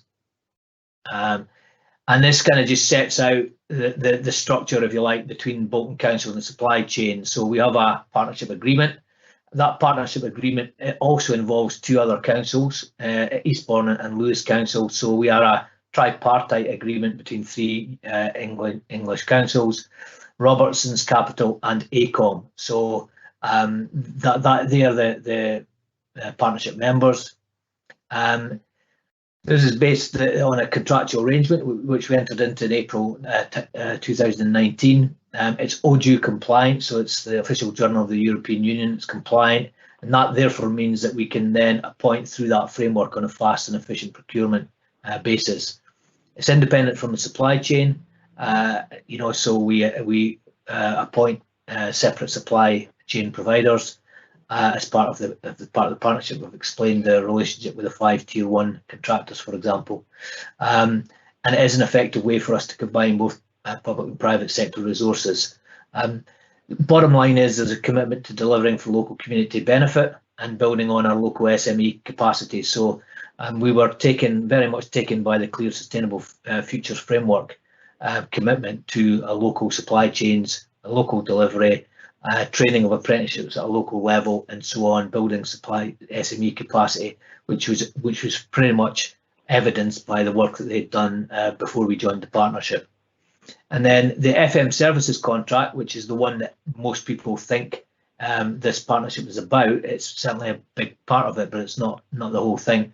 The FM services contract is a 3+2 year contract. So Robertsons were given a 3-year contract with a possibility of extending it by a further 2 years. We took over existing staff within our corporate property services, and I'll say a bit more about that later. They provide a managed help desk service for all repairs and maintenance. So anyone in our properties who needs a repair and maintenance job done, there is a help desk that they can contact for immediate assistance, either for emergency repairs or otherwise. We've got some hard facility management services as part of the Robertson contract, and the estates management services, general estate management services. Where there are projects of the capital value of less than £1 million, we can procure them through the FM contract. So we were putting in a boiler, for example, or an air conditioning system or something like that. As long as it's less than £1 million, we have the ability to procure that through Robertson's FM contract and into the supply chain. And where it's over £1 million, then it has to go through the second leg, if you like, of the supply chain partnership, and that is it has to be tendered amongst the tier 1 suppliers. So Robertsons don't have an automatic right to spend capital money above £1 million, and even then it's only where that capital spend is related to the efficient running of our facilities and our estate. Next slide, I think it is now. Jerry, I don't know if I'm in now. Oh, you are in now. Yeah, you're there. Yeah, you put that so eloquently, I didn't want to disturb you anyway. Evening, everyone. 1,000 apologies. I'm having some IT issues and I can't join the call via the computer for some reason, so you'll have to do with me on the phone. I have got the live event going, but I think that's a little bit of a delay, so hopefully I'll be able to coordinate the slides properly. So I assume we're now on the next slide from what Jerry was talking about, and it's the commitments made to the council. Yeah, and there's 11 commitments there, and they were up front prior to myself joining. They were up front as really important, I think, to the council, and really important commitments that Robertson and Clear Futures had made on this. So if we could just have one more click, please. That should bring us what you should see in front of you now is a rating down the right hand side, and there's 3 colours: dark green, light green and amber. Dark green, what we're saying is yes, absolutely completed. Light green is completed, but there's just a couple of caveats I'd like to talk you through, and the amber I think is still work to do. Before we start talking through them, if you could just get the next slide and we just talk about some of the challenges, and if you can just give me 4 clicks, which should come down to COVID. I think some of the challenges we face is the quality of the property data from the council systems. We always knew it was a challenge, probably more of a challenge than we realised. There was always going to be some resource and capability challenges. The existing supply chain, we asked Robertson to take them on from day one, and that was great because it helped us get a safe transfer of services. But I also think it stopped the pencil being as sharp as it could have been, because they knew that they were there still delivering the services. COVID has obviously been a challenge to everyone that listened intently to the presentation last time, and it's, if we could have one more click, it's affected us with the culture change that we've needed to try and make, not being there on the ground, having some cost and quality management, and it's took focus away from some priority areas. But if you just go on to the next click, as Joe said, it's been a real example of how you do work in partnership. And I could tell you so many stories where we've all been on calls 7, 8 o'clock in the morning from the first week this started happening, setting things up, joint working groups. I remember walking around the streets with the armed forces for the testing sites. I remember walking around the town hall 3 or 4 days, taping up things with corporate property service people. It was just a fantastic example of everyone coming together. And I think one of the pleasing things of what we were doing is a couple of months ago we got a visit, unannounced visit from Health and Safety, and they came round to the town hall and had a look. Was it safe for the public? Was it safe for staff? And we came through with flying colours. You see on that list there's things like develop the information booklets, and they might sound a 10-minute job. If we just have one more click, there's an awful lot of work goes into them, awful lot of work by everyone involved. They have to go through DLT for approvals and governance, and it was just, again, another example of where we all came together. If one more click, you should see in front of you now, this is after about 2 weeks of the pandemic starting. Straight away, we knew we had an issue with PPMs. A lot of the buildings were closed, they were inaccessible. A lot of the supply chain weren't around. People didn't want to go to work. If we all recall, last April, I think it was we called it a pandemic. It was like a crisis at the time, and there's so much scared people around. We developed these systems. We started tracking what was doing. We started reprogramming things. And again, just a great example of where we came together. Next click should go back onto the commitments made to the council. We're going to now, between us all, take you through where we think these have landed and the progress that have been made. So one more click, safe transfer of services. There's a mobilisation plan implemented, 24/7 help desk introduced day one. There's a new management team in place, including myself. The existing supply chain was retained. There's a CAFAM system in place, some training and different things went on. And I've been involved in a couple of these. And if you try and do too much on day one, it can really go belly up and take a lot of time to recover. We didn't see an interruption of services. And in fact, we had staff asking us, when was the big bang? Keith, Yes? just can we just click on again, please? Because that's it. Carry on. The slide wasn't up. Have you got the bullet points in front of you now? And safe Yeah, the safe transfer of services. Okay, yeah. so I've just talked through them, but I think that the big thing was we didn't have any issues on that month, that first month, and that was a real feather in the cap for everyone, I think, because as I said, I've been involved in a number of these where it doesn't go as smooth as it is. If you go on to the next slide, look after staff. I think, from everyone involved, unions were very vocal on it. Please look after our staff. And if you give me 2 more clicks, you should see on the left-hand side a box there, day one, and this is what was there. There was 26 staff, including 12 tupies. There was a number of vacancies. If you give me 1 more click, and it shows you where we are now, year 2 for Robertson. 28 staff, 10 tupies. 1 has left, 1 sadly passed away. There is a new leadership team. There's head of projects, much stronger SAMP, strategic asset management, and there's a schools lead and an information systems officer, which is a great little story I'll come on to a bit later when we're talking about local economic benefit. 1 more click just shows you some of the things that have happened in terms of additional resources, training, staff retention of over 80%. Various things that have gone on. One issue we did have was a delay in the pensions.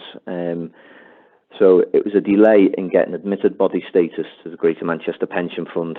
There's been no detrimental effect to any of the staff, but it did cause a bit of worry for about 2 months while it was still trying to get through there. And gladly it was sorted in the end. Next click, and you should see a survey in front of you. So Robertson nationally done a survey, staff survey, I think it was back end of 2020, and you'll see some of the things there of what the results are. I understand the values of my organisation. I share them. My behaviour reflects them. Really important that we get buy into that. And to go and get 75, 79% who agree or strongly agree with it, I think is a fantastic result. You'll always get 10, 15% who neither agree or disagree.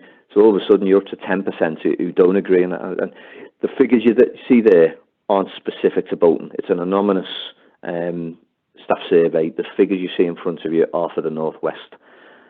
If you can give me 1 more click, it's just some of the things that Robertson have introduced that we've been pleased to see in terms of helping staff through the pandemic. One of the things they're doing at the moment is a mental health first aid strategy. I think we all recognise that mental health is going to play a big issue for us going forward, and there's members of Robertson across the business getting trained up as mental health first aiders. Another click will just show you again some of the things that Robertson were doing in helping staff, not just through the employment side of things, but actually finance side of things, home things, things to do with your kids if you're all stuck at home. So there's an awful lot of work that they've done there.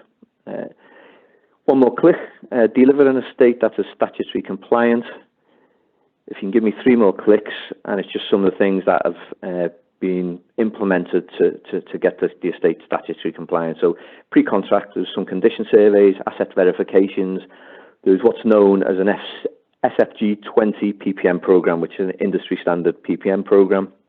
There's the CAFAM system, a compliance manager and asbestos manager were recruited, and there's some regional health and safety resources brought in.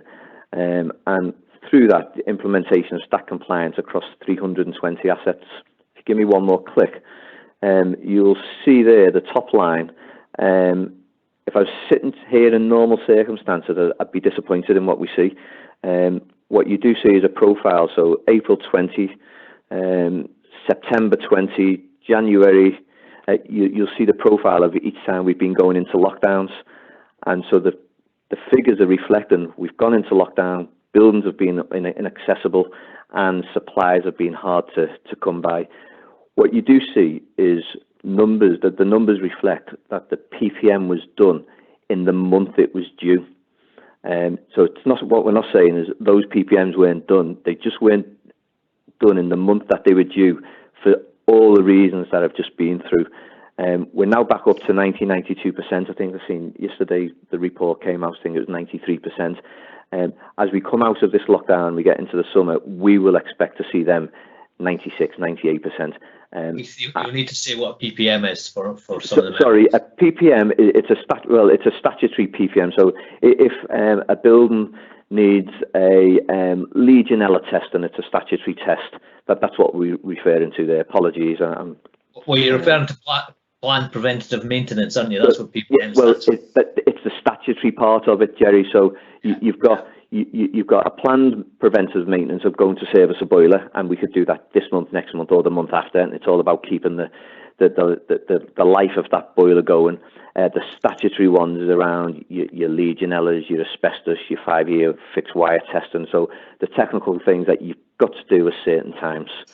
But as I say, as we go into the summer, I think we're all hoping that we've seen the worst of the lockdowns and the pandemic. We will expect to see those figures up to 96 and 98%. Across 320 assets, really difficult to see 100% every month, and I'd be questioning the accuracy of it if we did see that in them figures. If we go on to the next one, and I'll hand over to Damien. Damien's going to take us through these couple now.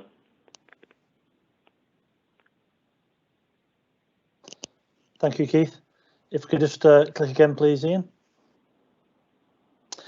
PPM, Jerry and Keith has mentioned there the planned preventive maintenance. Ahead of the contract, we undertook stock condition surveys, so we understood more about the condition status of 37 what we call priority buildings.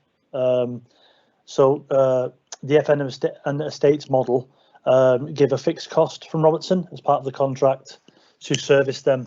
So Keith mentioned the Legionella testing, the gas boiler testing, lighting. It's all statutory requirements that need to be done, both to keep us compliant and keep the buildings and the occupants safe, but also to identify life cycle costs for things that would need continual repairs if we didn't do the planned work on them. So example there could be painting of windows on schools or buildings. If we don't do the painting on a cyclical journey, then of course they'll need replacing in year 8 as opposed to market standard year 20. So that's an example of that. So as part of the improvement for cost and project delivery, Robertson gave a cost for the PPM of what was known at that time, which was 37 priority buildings that the council chose. Next bullet, please.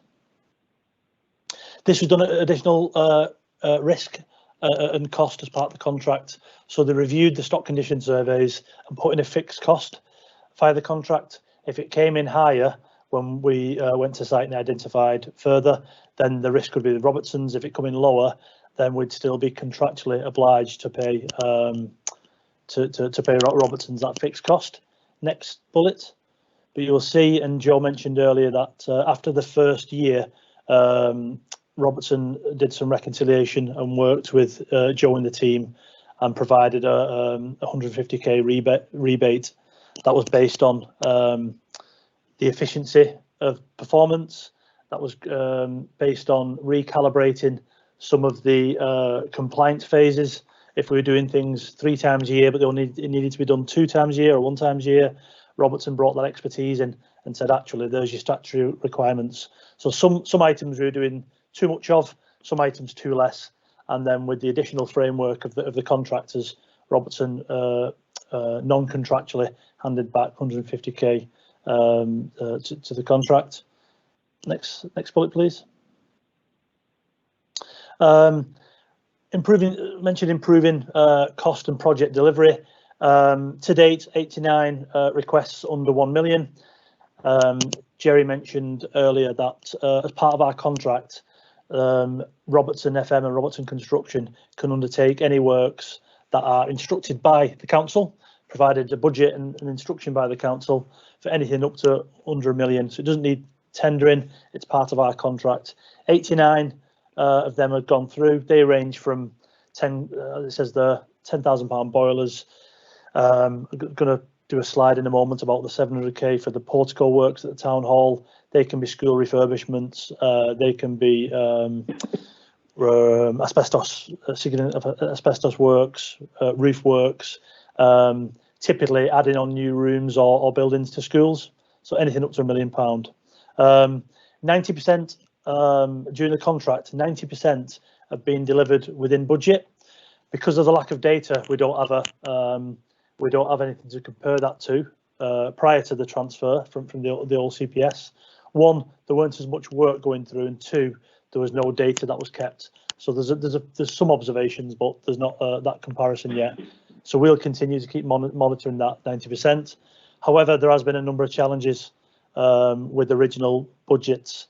So if we move to the next slide. So this is just a headline view of some of them 89, 90 projects that we've that have been undertaken during the contract, and you'll see there that budget to final cost, on most occasions the final cost has come in less than budget. Purposely highlighted the top one, budget 250k, final cost 271k. That just highlights that additional works have been undertaken on that particular project. There may be some other examples that form the 10% that didn't come under budget, but they will be both where additional works are highlighted, so there's a variation to the original budget, but also where the original budget, because some of the projects have come from the old world into the new model, the original budget hasn't been controlled under what we call our gateway stages. And we'll talk about the gateway stages and governance further on in the presentation. Next slide, please. This is just an example of both cost control, but also an example about the state of some of the estates, lack of investment, significant investment since we signed up and developed the strategic asset management plan last year. I mentioned, I think the previous one being 2010, 2011, quite a lot of lack of significant investment on the properties. The portico example here is a really good example. Most of the members and officers on the call will know the portico, which is the front of the town hall, facing the square, and I think it's the 6 pillars that hold up the portico porch, if you like, in non-technical terms, and the clock structure above that. This could have gone, this is not great in terms of a 660k current estimate for this, but this was done in the correct phases that we'll cover off later under governance, where it is impossible to predict what these costs are going to be. It's a structural defect, it's leak, it's dry rot, there's heritage issues, those planning considerations, heritage, there's building regulations, conservation considerations, all within a confined area of a portico that's got limited access.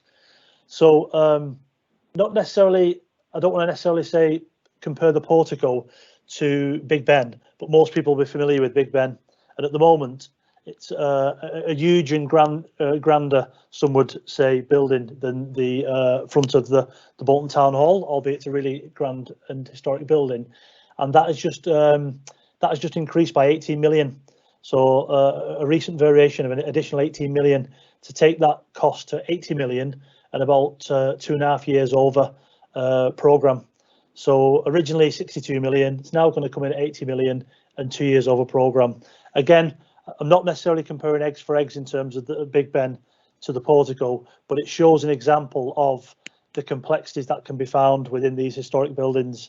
So at the moment, we're confident that's going to come in just under the agreed and approved 666k. Some members have been and seen inside the portico. Just a couple of pictures there. Doesn't do it justice necessarily, but the picture on the right there, above that is the triangle pitch of the portico ceiling and the clock face above there, and the entire beam across there has rotted over a number of years and started to delaminate the ceiling below and started to fall concrete down onto the steps there. So real safety risk, but again, point being that we've managed that one very well in terms of the gateway process. And as I say, cost certainty, we should come in around the 660k. Not great because we can't predict everything on all our buildings. As I mentioned, lack of previous investment and sort of really historic and grand building that you wouldn't necessarily do intrusive surveys. But I guess a good idea of both the cost challenges and some of the new measures that we've put in place to control cost. Next slide, please. This is just a couple of slides to run through a case study for the Jubilee project.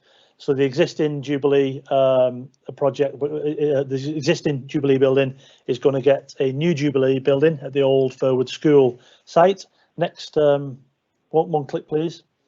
And back in 2018, the project costed an estimated 5.25 million. So there was some work done. It wasn't just a concept. There was an architect appointed by the council and one of its contractors at the time in the old CPS, and there was an estimate and approval via cabinet for somewhere in between 5 and 5.5 million for the project. Since then, and it's gone through the Clear Futures framework, there has been a cost increase to 5.85, and I'll talk in the next few slides about what that is. It's probably not the right phrase to use, a cost increase. There's more cost certainty now. So there was a pre-qualification questionnaire was undertook with a couple of our tier 1 contractors. Tier 1 contractors being the contractors that deal with above £1 million works that we took you through in the framework on Jerry's slide earlier. And we take more time now on estimating and understanding the detail from the service. So the people who occupy the Jubilee, specialist service, very unique service, we spend a bit more time at the front end to understand what the budget is using our gateways, so we can determine what the user needs, and we give a cost that is not a construction contractor coming saying there's your cost and that's how it's going to look. Work very closely with the service, do questionnaires with them, do detailed design with them, sit down with the end user, sit down with the staff that are there and understand what's needed. And we entered into a new project request agreement for 5.7 million in December 2020 and sought approval early this year at that revised figure of just under 5.7 million. Next slide, please. This is just a quick example of, I think it's around about 13 or 14 stages that we consider. Participant on the left and participant on the right was the 2 tier 1 contractors. So 3 of our tier 1 contractors, Eric Wright, Wilmot Dixon and Robertson Construction, were invited to express an interest. Eric Wright didn't come forward, and Wilmots and Robertson took this forward. And you'll see at the bottom costs of 4.45 and 4.61. Participant number 1, which was Robertson, won the tender, but I just want to highlight that although it came out cheaper, it's based on 14 key criteria, based on the amount of contingency that was put in there, based on social value, overheads that were built in there. So although it came out cheaper at the bottom, that's not always the case, but this particular scheme, we had more cost certainty and we had higher scores against the using the questionnaire, which delivered a rating of 87 versus 80 on the right. So on this occasion, cost was, and that's the construction cost. The rest of the cost to take it to the 5.7 is the rest of pre-design fees, project management of the project management of delivery and through to completion. So they're just the actual contractor construction costs that are highlighted there. Next slide, please. Just to almost conclude this sort of case study for the new Jubilee, the total development forecast is 5.6 million. The items there, just showing you some of the items on the left there, what we undertook to get to that cost certainty. We do site surveys on the hoist and lifting equipment, so we work with the service to understand specialist equipment.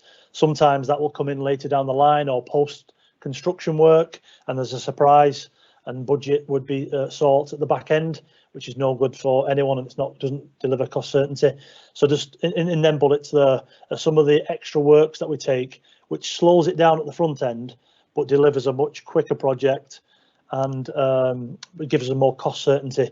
So a bit more work in the early stages, but it means that the contract is completed quicker and delivers a lot more cost certainty. Additional inflation as well in terms of the idea 2018, and then delivery will start at the back end of this year, October 2022, to be completed in October, November 22, sorry, starting 21, October 21, complete in October 22 at 5.6. So we'll continue to monitor that now, and with all them things that have bullets that have been referenced there, that should give us a very much higher probability of cost certainty versus work we've done in the past. Damien, it's probably worth just mentioning, I was on a call this morning and we were developing the stage 1 report, and happy to report that we are coming in within them costs for stage 1. Thanks, Keith. Next slide, please. And if you click again, please. This is just quickly on this one. This is just showing the work that Clear Futures and the corporate landlord team do with the service to determine what is going to be built and delivered. So this is just a spatial plan at the moment, but very, very key spatial plan. So swimming pool, top left, that's included. Specialist service provision, it's considered COVID impacts. There's a uniqueness to this building because of that all age specialist care that it provides.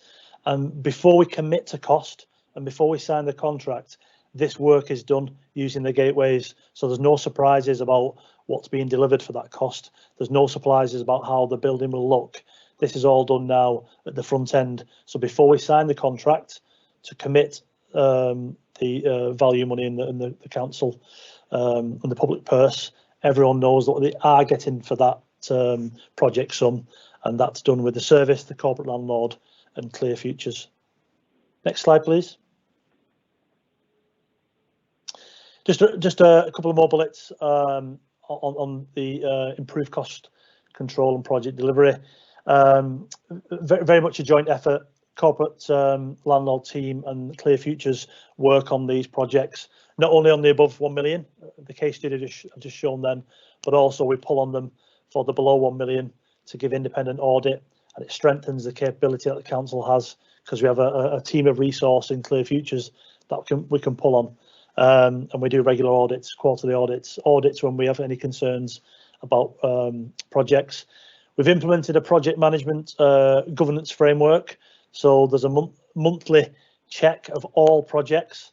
Currently got 26 below 1 million and 6 above £1 million that we review on a week-to-week basis, but we collectively we have a project governance meeting, so there's no surprises beyond 4 weeks. There should be no surprises on a weekly basis, but no more than 4 weeks will go by without all the departments in the council and all the services and corporate landlord team understanding risks, cost changes, or changes to the programme. Real good structure and rigour there now, so again we're not reacting to the changes at the back end. Introduce new forms of gateways, we'll touch on under governance later, and an extra resource appointed, a new head of project management and a new QS.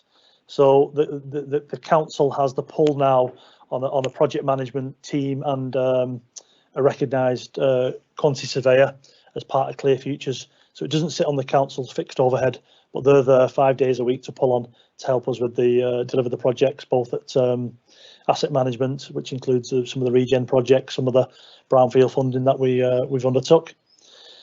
Introduced head of technical services. So the head of technical services is a resource within Clear Futures that again we can pull on, and they're doing some work with us on some of the proposed new schools. They've worked on the Jubilee, and they're working on some future building developments with school service and with the people service. So that's again dedicated resource we can pull on. And we're looking to appoint a new head of a new project manager to sit in that team, with the continued increase in number of projects that are coming into the council, and with the successful funding of the place team, a lot more funding that we will be receiving, and hopefully more going forward. So we need additional PM resource. Okay, I think that concludes the cost control and project delivery, and hand you over now to Paul Whittingham, who should be the SAMP slide next.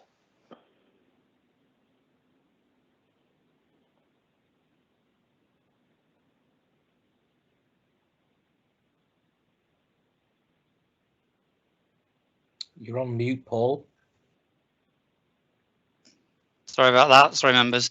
Yeah, thanks, Damien. And members will have heard reference to the SAMP in the previous slides, the strategic asset management plan. And members will also recall that the SAMP has been through a PDG and a formal approval process recently. So there are 5 pillars set within the SAMP, as detailed on the slide, and supported by 4 policies, those being the community asset transfer, the asset management, the disposals policy, and the acquisitions policy.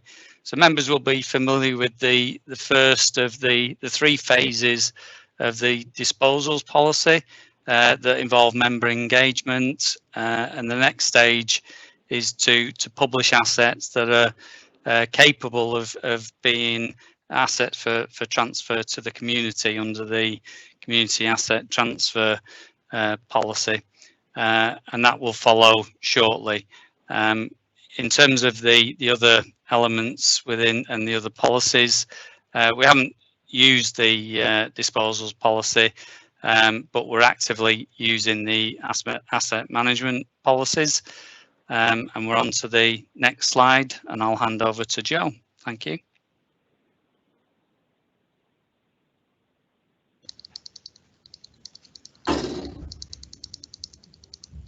Okay, thank you, Paul. So I'm going to talk around the school service and how we're working to improve with the schools. So firstly, it was an inconsistent service delivery, and generally that was around the quality of service. We had an old service level agreement that had not been amended for years, and there was varying levels of service from different officers. It was also viewed as expensive, and partly to do with this was around costs, and works were not transparent. So generally schools were issued with a one-line cost and description with no backup data. So we took the opportunity to strengthen our service level agreements, and this has been around listening to what schools want and rebranding the offer to meet their needs. We've done a you said we did piece with the schools, Some schools want the all-in hand-holding throughout the process, whereas others just want a light touch statutory compliance check, for example. And previously that wasn't available. It was either an all-in encompassing service or a slightly reduced service. There wasn't that third option. So we're now offering a gold, silver and bronze service, and we're engaging with schools to see if that works for them. They've also got a help desk service available should they need it, as well as a health and safety management improvement, and this is generally around asbestos surveys, which are now being programmed across the school, and together with condition surveys as well, so that we can set maintenance requirements and schools can budget accordingly moving forward. Another thing that schools have been concerned about is having that single point of contact, not knowing who to contact if they need it. So Robertsons have brought in a schools lead, which has been introduced, and with myself and the schools lead, we will be attending regular meetings with the head teacher groups to listen and understand, you know, if things working for them. In terms of working with the local supply chain, this is currently going through a re-tendering process. As it's been mentioned before, the supply chain was lifted and shifted across, but what we're doing now is re-tendering that process to understand that if it is value for money, but of course to keep the spend within Bolton and to deliver local economic benefits, which leads us on to the next slide, and I'll pass over back to Keith. Thank you. Thanks, Joe. If we can go on to the next slide. So I think this one for me, I think we all recognised it was extremely important at the outset of driving that local economic growth, and this wasn't about a large national company coming in and taking jobs and money outside of Bolton. It was about spending the pound in Bolton itself, and it's a real success story. So personally, I've worked really closely with the council's workshop and Nick Knight, with the construction club, with the Chamber of Commerce. We've supported local events. We started an initiative, some members might recall it from a presentation I'd done a while back, called Let's Boost Bolton Locally, and it was about bringing local supply chains in and developing them so they could have the opportunity to bid for work with a Robertson or another tier one contract. And I always use the scenario. I started life out as a plumber, as I was with my dad, and some of the forms that the bigger organisations request you to complete would have scared the living daylights out of us. And it's about bringing the local supply chain in, getting them used to what is a hot work permit, what is a risk assessment method statement, and just developing them so they're then in a much better position to go and get work either within the council or grow elsewhere. And that started, we've got 56 local suppliers signed up to that, and we started to run a number of workshops. COVID hit. So we've kept in touch with them. We haven't done any other workshops since, and I'm hoping that come June we'll be in a position to restart them again. But that hasn't stopped I'll come on to in a minute, some real good data coming out of the local economy, what we've done. Also working with a group called the Saffron Group. I think there's a known issue within the construction industry for the band communities. And so we're working with the Saffron Group with some of our tier ones to see how we can break down some of them barriers. As a group, Robertson, especially through the pandemic, done a number of charitable work things, raising money for different things, and supported local community groups. If we can go on to the next slide, it's just a visual of some of those events and some of the organisations we've helped. Storehouse, local Bolton organisation, Mind, which is national mental health, and a number of other things. If we go on to the next slide. Give me 1, 2, 3, 4 clicks. There's some of the more tangible things that have happened. The work placement program is a really good story. So we worked with the workshop. We've brought in a number of people who were finding it difficult to gain employment. We've given them some training. Robertson's gave them some visibility into the business and got them to do a number of various jobs. I remember from a Clear Futures perspective interviewing one guy, Kashif, and I said to him, this should be the way around, you should be interviewing me. He was brilliant. He came in, he'd done 8 weeks, Robertson offered him a job, and he's still working there now as the Systems Information Officer. So really good story, and a number of other things there you can see. Local taxi driver, I think he came to Robertson's through one of the councillors that may be on the call. He had a new product for sanitisation. Robertson's worked with them. They eventually got brought his product on board. Robertson's use it now, and the guy recently won an award in the Bolton Local Lockdown Heroes Awards. If you can give me the next slide. If you give me 2 clicks. So one of the things is about spending money locally. So Robertson are there as a management company to manage the delivery of all these activities, but they use a supply chain to deliver them. And you should see there in front of you that the percentages, over 90% has been delivered by suppliers within a 15-mile. Is that on now? The Another click, please. Yeah, it's on. Thank you, Paul. Apologies, councillors. You'll see there, fantastic story. Over 90% of the money is just under £8 million spent within 15 miles of Bolton, of which 58% within 5 miles. One of our external audits commented these figures are way higher than what they'd expect on similar contracts. So I say really great story. If you can give me another click. There's a couple of clicks go, and it's just the independent audit comment there about seeing such high figures you wouldn't normally see it. If you give me one more click, 2 more clicks, sorry, you'll see Damien was mentioning the Jubilee project earlier. So part of what we've done to get to the current suppliers was we asked them to develop what the local sustainability plan would be, and it's about local jobs, it's about health and well-being, it's about waste, it's about environment. So this is what was submitted for the Jubilee.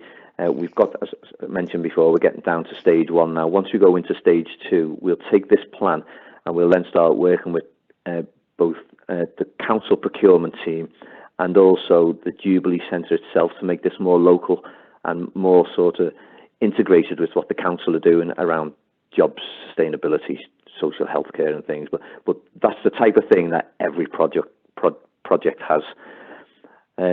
I'll now hand over to, I think it's Paul. One of the other commitments from Robertson was to act as a partner, not as a contractor, and certainly a commitment from Clear Futures as well. So another click and over to you, Paul. Thanks, Keith. So acting as a partner, that's internally, but also externally. So members will be familiar with the work that's done with the CCG and all of the partners across Greater Manchester in terms of the One Public Estate. And as mentioned, the SAMP is not just about assets of the council. It's about wider things, so it brings in the whole of the economy. I think some really good points that have just been made about how we engage with businesses, how we make sure that spend is local, and how we work with the contractors to get people employed locally. And I think that's that's a really positive thing in terms of the council's had its workshop trying to create local jobs for local people, and Robertson's and Clearstone Futures have really engaged with that and delivered a lot more in terms of training and support for local people to get employed in the local community and also within Robertson's. And the being efficient and responsive is critical. And a prime example of this is Trinity Gateway.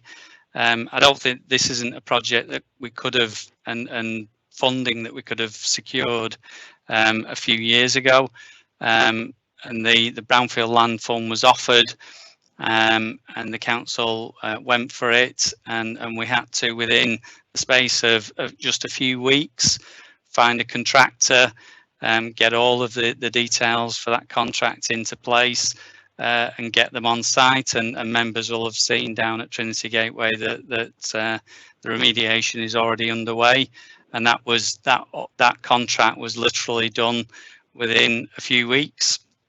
Members all I already mentioned about 3 phases of the disposal programme, and that's going to be critical moving forward to ensure that the council has all of the funding it requires in terms of capital funding to support the repair and maintenance of its buildings and to improve those buildings, but also something that's in members' minds about the district centre improvements that need to be made, and we need to secure that capital from the disposals programme to ensure that those improvements can be made in the local area, and that's going to be a huge task moving forward, and one that members will be aware of and be involved in, and the flexibility is key moving forward to be responsive. I think it was mentioned earlier on the detail about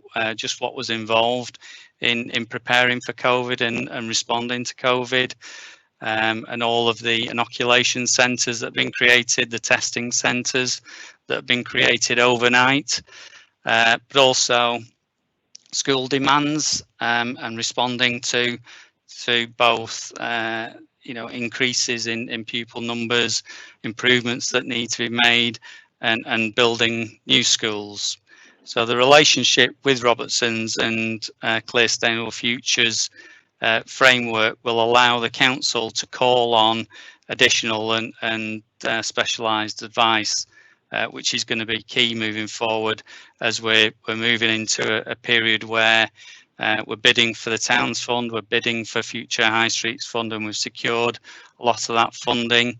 And I'll come on to it later, but there's £50 million worth of funding that the council is going to use, and that's something that we weren't anticipating probably even a year ago, when the Towns Fund was announced, and the service will, in moving forward, embed efficiencies to enable savings to be achieved in the coming year, as well as what Joe identified in terms of previous years' savings, and that's just about doing things in the proper way, achieving the efficiencies, and focusing on what needs to happen in a proper way.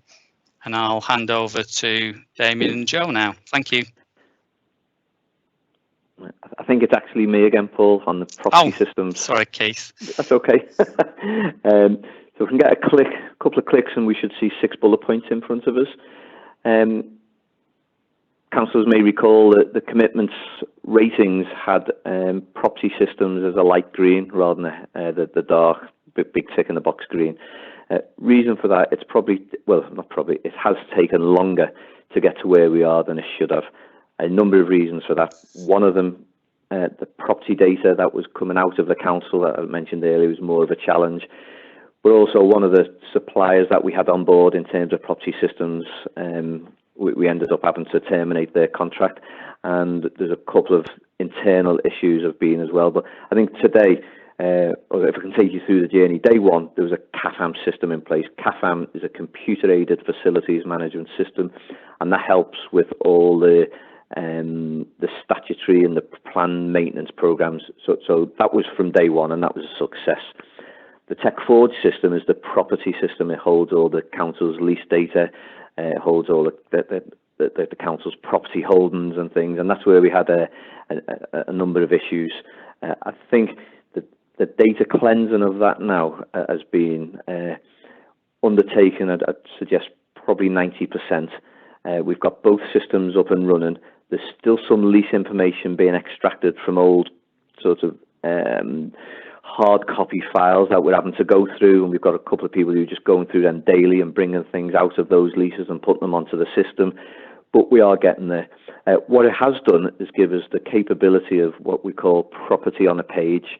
And if we can just get 2 clicks, you should see in front of you what we call property on a page, and this is a Microsoft system that goes into the CAFAM system, and it goes into the Tech Forge system, and it pulls up information on how we want to see it. And we can write these reports on whatever we want and whatever portfolio we want. So the example we've put in front there is a number of libraries, and it's comparing what the hard FM cost is, what the operational cost per square metre is, what the next 5 years cost is by looking at 5-year liabilities, and what the condition survey liabilities are. We can take that to the next. We also can bring in utilities information and the likes, and we can take that to the next degree and say, well, let's put in there how many, for instance, how many books are taken from that library, or how many people use the computers, and you can then look and see what it's costing for them. And so really pleasing to have that.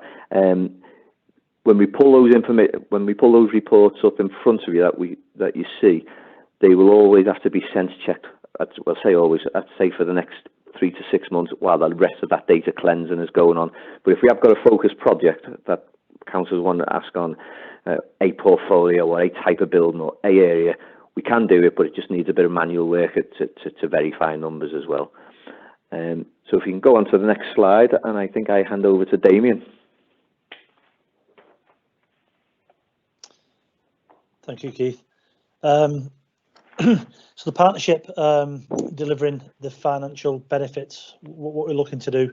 So under improved cost certainty, I talked you through the Jubilee project before, and the 90% accuracy of the works, the 80 to 90 or so works that have gone through under 1 million.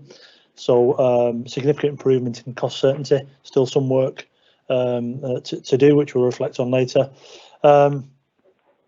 Significant strength of strategic resources. Paul mentioned the most recent case of the Trinity Gateway and the delivery of the funding. So we had expertise on demand that could help us to get the funding, to do site investigations for the site, so we could have that cost certainty and no surprises when we started to enabling works on there. And that's just an example. Jubilee case study, Trinity that we've recently done, and other projects across the portfolio where the council doesn't have to have fixed resource. We're now building a team under Clear Futures. That what we pull on. We use some of the external consultants that we've used in the past, but they're now brought in, and they work to a council, Clear Futures, and strategic asset management philosophy. So if they come from a Walker Syme or a Curry and Brown, we're pulling on them as and when we need them, but they're working to a set of principles that's governed by us. We're not chucking the service out from the council. We're pulling them in as an agile resource. Stock condition surveys are continuing. I think we're currently doing just about to complete the schools, and we've done for over the last 2 years and the prior 18 months before the contract. We're working through all the buildings to understand the needs for the stock condition surveys, and I'll talk about the outcomes and some of the findings of that shortly. Successful funding applications, Towns Fund has been mentioned, brownfield funds, decarbonisation funds. So significant money that's needed to invest in the estate, and also, as touched on by Paul before, there's external funding, and this framework is allowing us to create internal funding. So we need to create 4 million for district centres. We need to create circa 19 to 29 million for our backlog maintenance. So we can't always just rely on external funding. Yes, we need to rely on that, but also we need to be more commercial, and we're delivering some of the benefits of that already with the new model.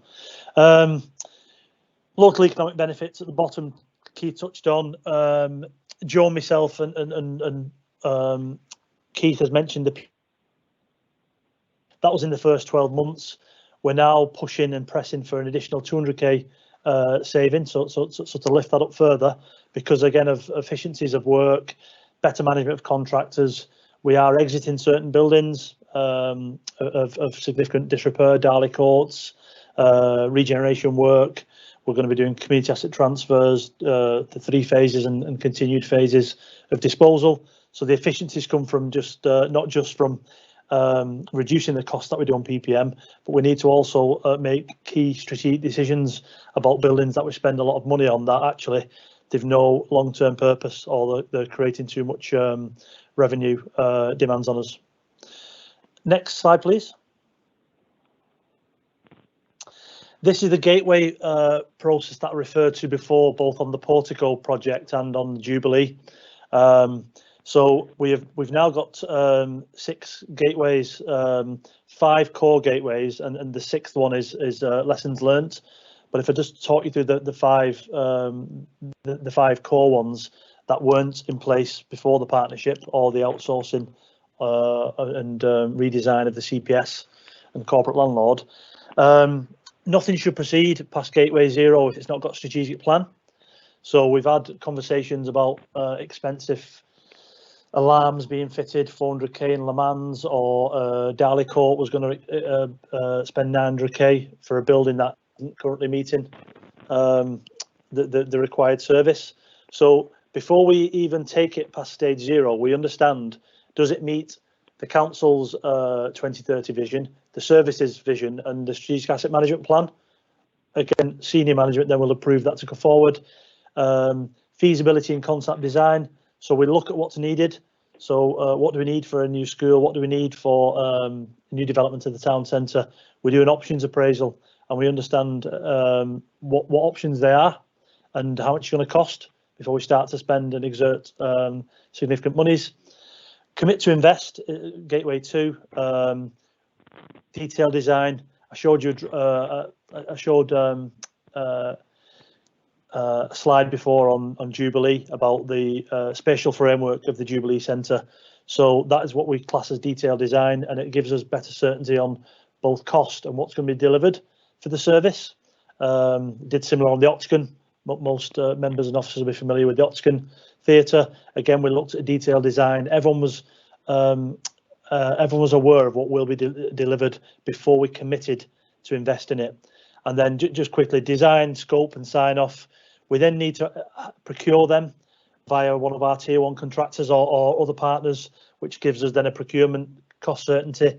And then we, at Gateway 4, before we commit to construct, so before we start on Jubilee, we've got to the figure of just under 5.7 million. And before we sign and commit to a contract that commits the council to then expose that cost to a contractor and a service, there's another gateway that happens. So a lot of rigour. It's industry best practice, but we're over the last 18 months and certainly over the last 6 months, it's been a core focus for the place team under the direction of Jerry to get really much more rigour in terms of what we do at these gateways. And then the tick against they are heads of service, ECM approvals, director approvals, CLTs. There's a number of steps that each one needs to go through so that partners, officers and officers, partners and people across the system can't spend or commit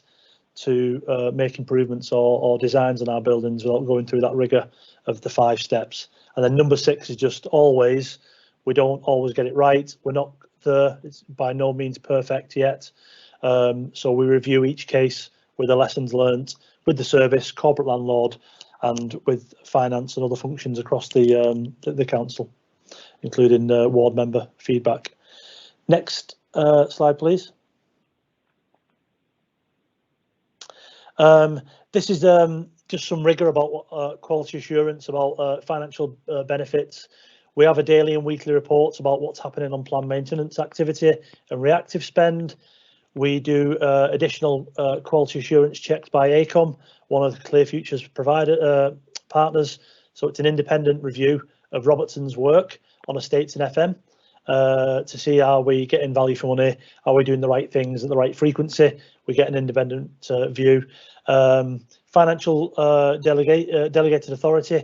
So nothing can be spent by Robertson or any of our partners above 2,500. So above 2,500, everything has to go for approval via the corporate landlord, and then the additional approval levels of anything above the council's designated DA of circa 100k.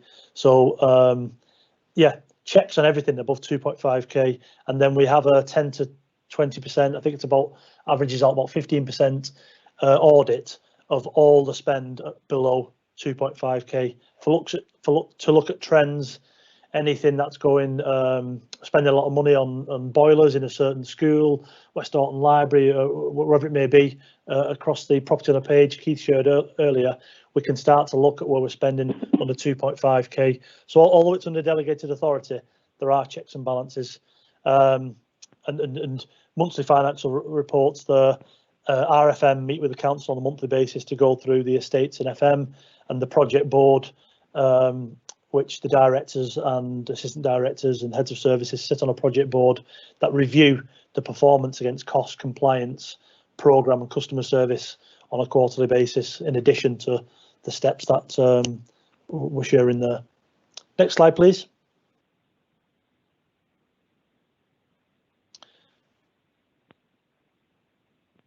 And I'll hand over to, I think this is one for Keith and Joe, to talk about how we move from good to great on the customer service. Yeah, I think we just said we'd all chip in. So what you see there is what myself, Joe, Damien, we've all had to look at the service and said, where do we think it is now, and where do we need to do to get it to great? And so in the hard FM, I think we've got AMOs. There's lots of letters there, but AMO is Asset Management Officer, more synergy with the SAMP, as Damien was just explaining. We need to bring that at a more operational level as well. Improve supply chain, so we are working with the supply chain, as I said, to develop them more. We are, or Robertsons are now, re-procuring the FM service. I think compliance performance post-COVID, as we said earlier, we're 92, 93%. That needs to go up. Backlog delivery needs to be improved from what we've done last year, and that will automatically improve the reactive and planned ratios. Joe, do you want to do the estates? Yes, sorry, Keith. Yeah, I can do. Okay. Yeah, so we're looking at, obviously, looking at the SAMP delivery and the strategic asset management plan. We've got the estates optimisation pillar there with an action plan in terms of going from improved income, making sure that we do get case management online, and we receive inquiries, we get back to people within 10 working days, etc.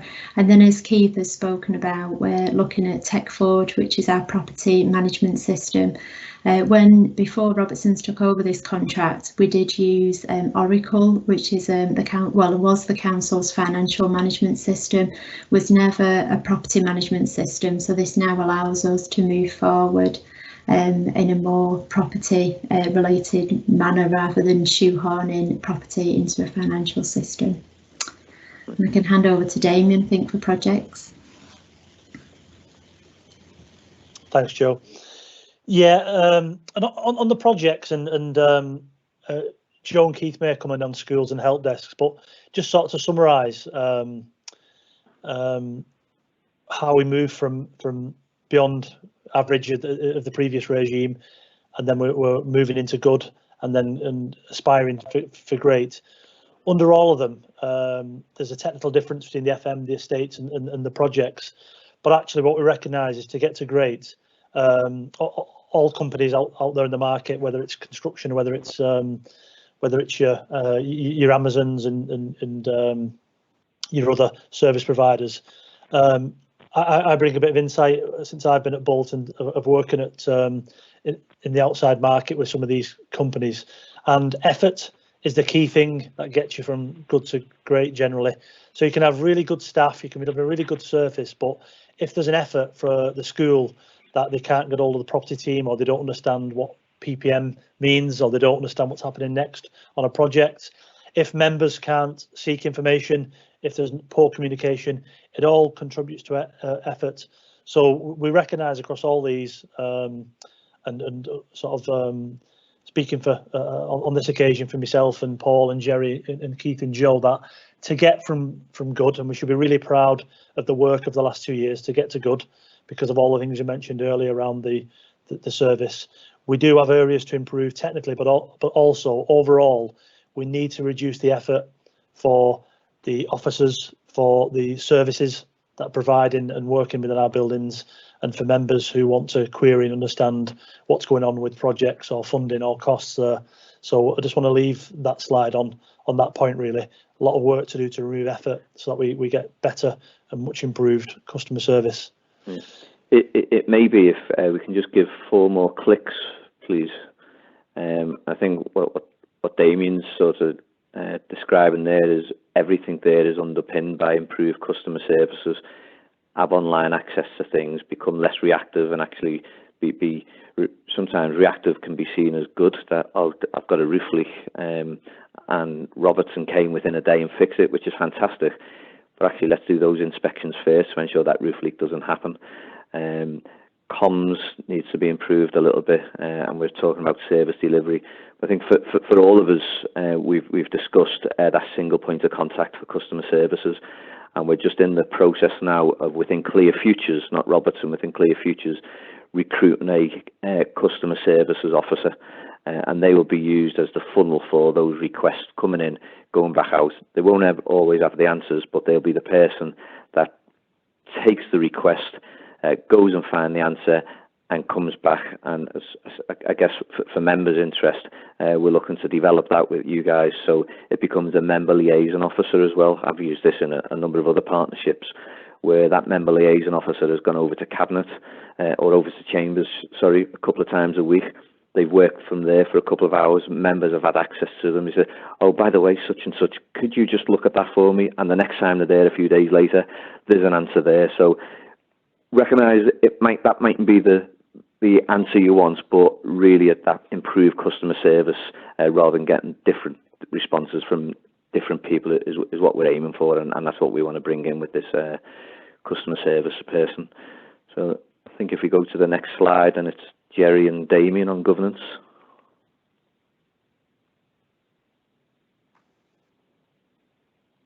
Yeah, if I make a start and Jerry can contribute.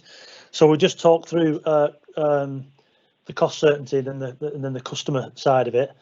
But with all the successes of the additional services that we're providing and the additional measures of cost, is we need that governance. So this slide is just showing really the different tiers of governance that we've got.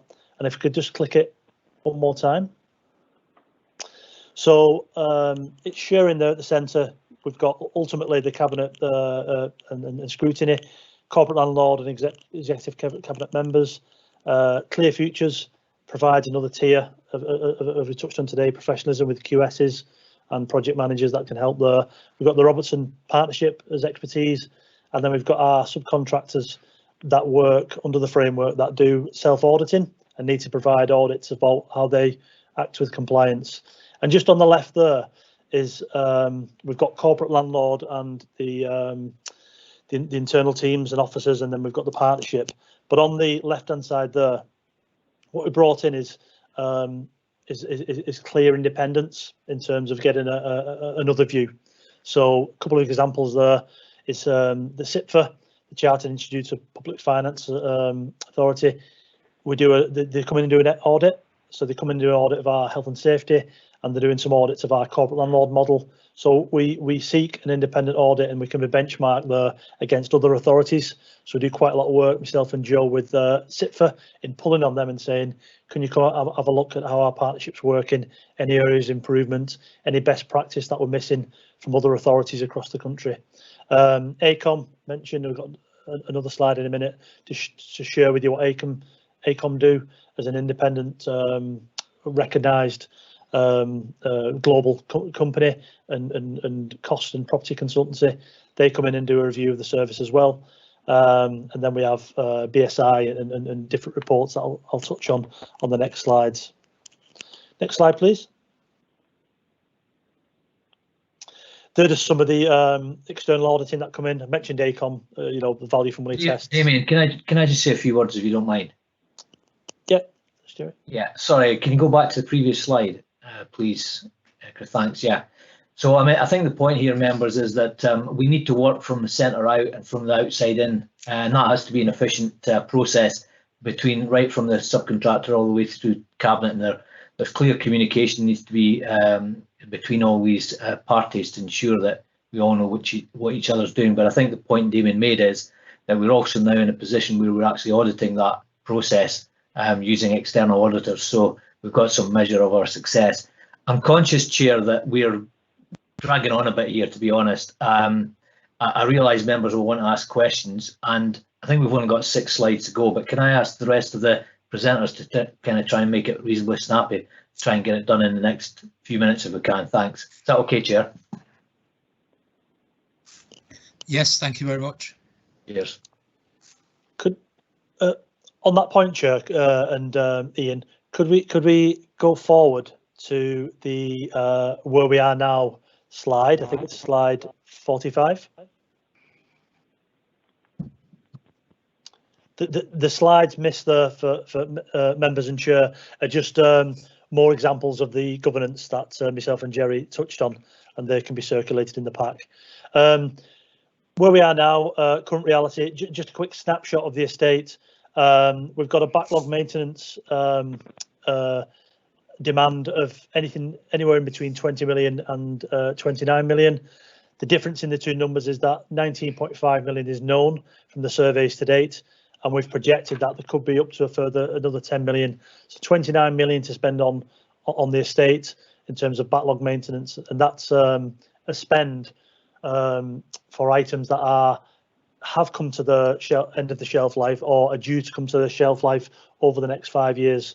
So there's lots of work to do there to either dispose of high costed buildings or seek funding or increase our planned maintenance, so we do less reactive just above the 1.6 million reactive maintenance at the moment, planned 1.3. We need to tip the scales on that.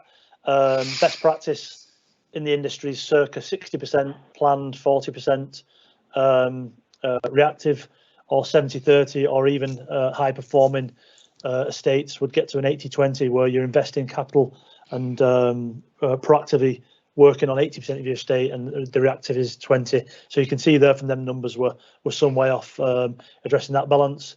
The overall estate, those familiar with the strategic asset management plan, this is highlighted in the circa 676 million an asset value of council holdings of their buildings. And the final one on this slide, total running cost of circa 12.1 million, but a revenue income of 2.1 million. So again, need to address the balance on that really commercially, and we deliver a lot of good services in these buildings, but commercially that doesn't really stack up. So for every pound that we generate, we've got to spend a further £4 to £5 to just run the estate. So every pound that we generate in income, we need to spend a lot more over annually to maintain compliant energy efficiency, repairs, leaking roofs on our large estate. Next slide, please.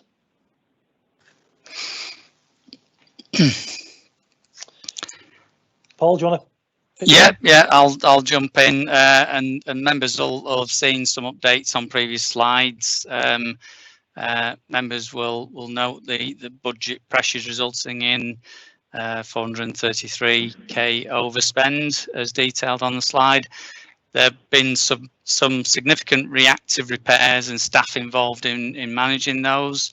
Delay in moving from a position of increased activity to a steady state has resulted from managing the assets and backlog maintenance, as I've mentioned, with 320 assets to look into and check and ensure that those are effective and safe. There's been a requirement to support a number of strategic and economic proposals, e.g. the Towns Fund, Future High Streets Fund, Brownfield funding, as mentioned for Trinity, and those specialist advisors have been required to support those bids and support the delivery. And as I mentioned earlier, there's £50 million worth of grants that have been bid for and secured, and will now need to be delivered. So we will be looking closely in the future at how those costs are managed. But as we move on to the CAT policy and managing for example, peppercorn rents, then there will be ways to secure a financial stability in the future. And I think the bottom bit of the slide just highlights the fact that we're down on the spend in terms of capital underspend, but that's because we've been dragged and pushed to deliver on a wide front. So we will be focusing in the future on ensuring that the capital that's in the budget is spent.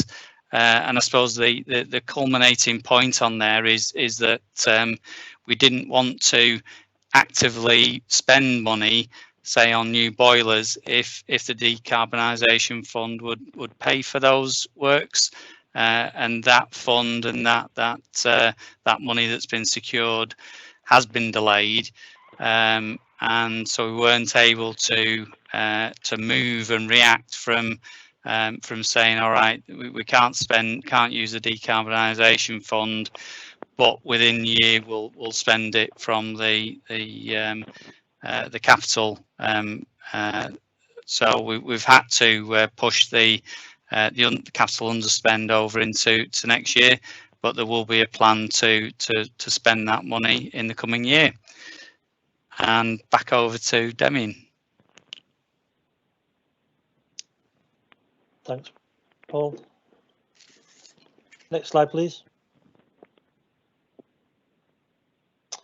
Okay, I'll just quickly go through the what's next, and then let Jerry and Paul just wrap up based on sort of the need to get some questions in. So I'll just they're on screen, but what's next is the redevelopment of the service.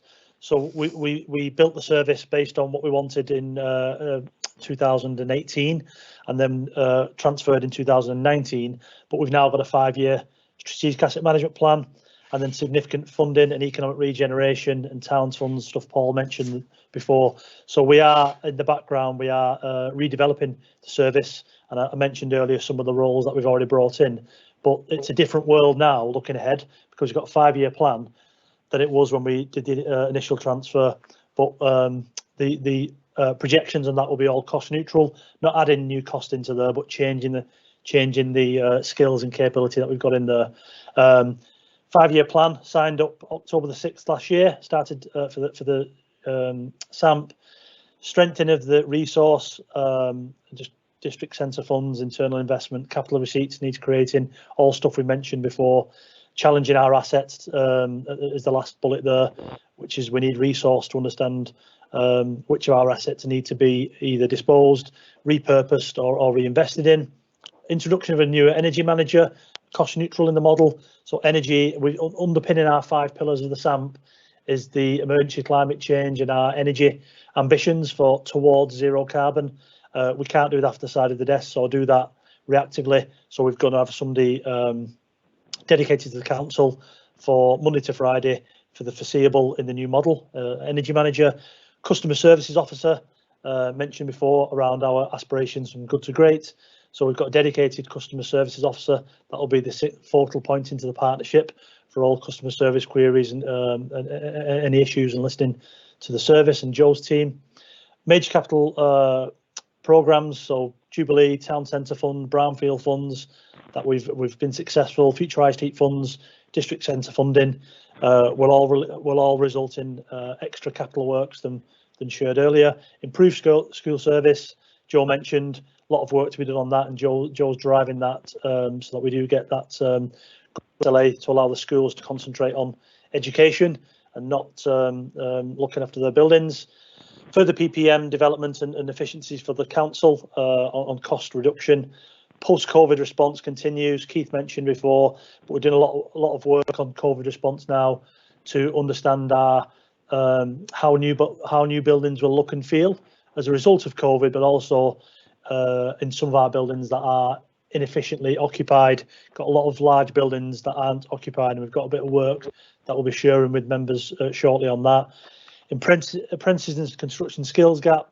It's all our areas, but Keith Edwards done a lot of work on this that I'm just going to quickly go through now. But we need to grow our own professionals and leaders. There's an industry skills gap. We're competing with the rest of the Northwest. Bolton's got a superb university and construction and property academia, and we've got lots of the apprentice levy. We need to start to grow our own professionals and leaders within the Bolton area and still pull on externals, but a lot of work to be done there, and development of local community companies. So the FM now is, I don't know the stats, but a lot more Bolton companies delivering FM, constructions companies delivering Seddons and the like, who are helping with construction and helping deliver food in COVID response, but the local community company banner and social responsibility, lots of work being done there. And of course, how the construction sector, which the property partnership is part of, how that helps the economics of responding to the devastation of the COVID effect on small business and delivery. So that's just a quick recap of what's next. Is it okay if I just take 1 minute of your time? Because I think that the local community company is a real, it's a great initiative. Rob, are you around? Are you there? Yeah, I'm here, Keith. So sorry, Rob. Do you want to just very quickly give members an idea of what the local community company is that Robertson have been developing?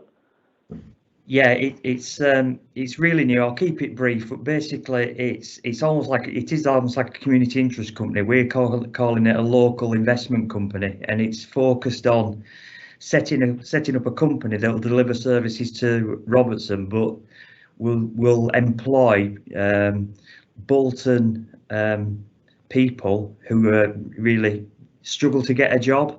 So what we've done is we've got key workers who will engage between us and the job centre, the local authority, the council, and other social interested groups across Bolton to actually get people into work. So we'll have all the support network around them that they need, whether it be learning foreign languages, etc., how to look after their own personal finances, making sure that they're able to get to work and all that kind of good stuff. So we're really pleased with that. We think it's quite unique, and it's very specific to Bolton. So we look forward to that being rolled out in the rest of the year. Thank you.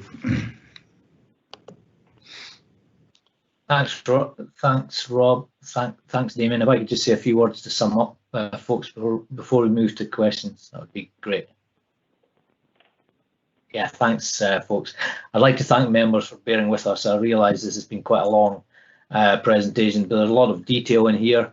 I just wanted to say that we talk in the council quite a lot about budgets and process, and what we've been trying to do on the last 2 years, the journey that we've been on, or that I've been on particularly, and trying to instill within the department, is to start thinking about value for money. Frankly, it's no good being under budget if the money we're spending isn't value for money, and it's no good maintaining all the process and getting all the approvals if at the end of the day we don't get value for money for what we're doing. So this is a culture that needs to be embedded within the organisation, where we have a more focused approach on getting that value for money.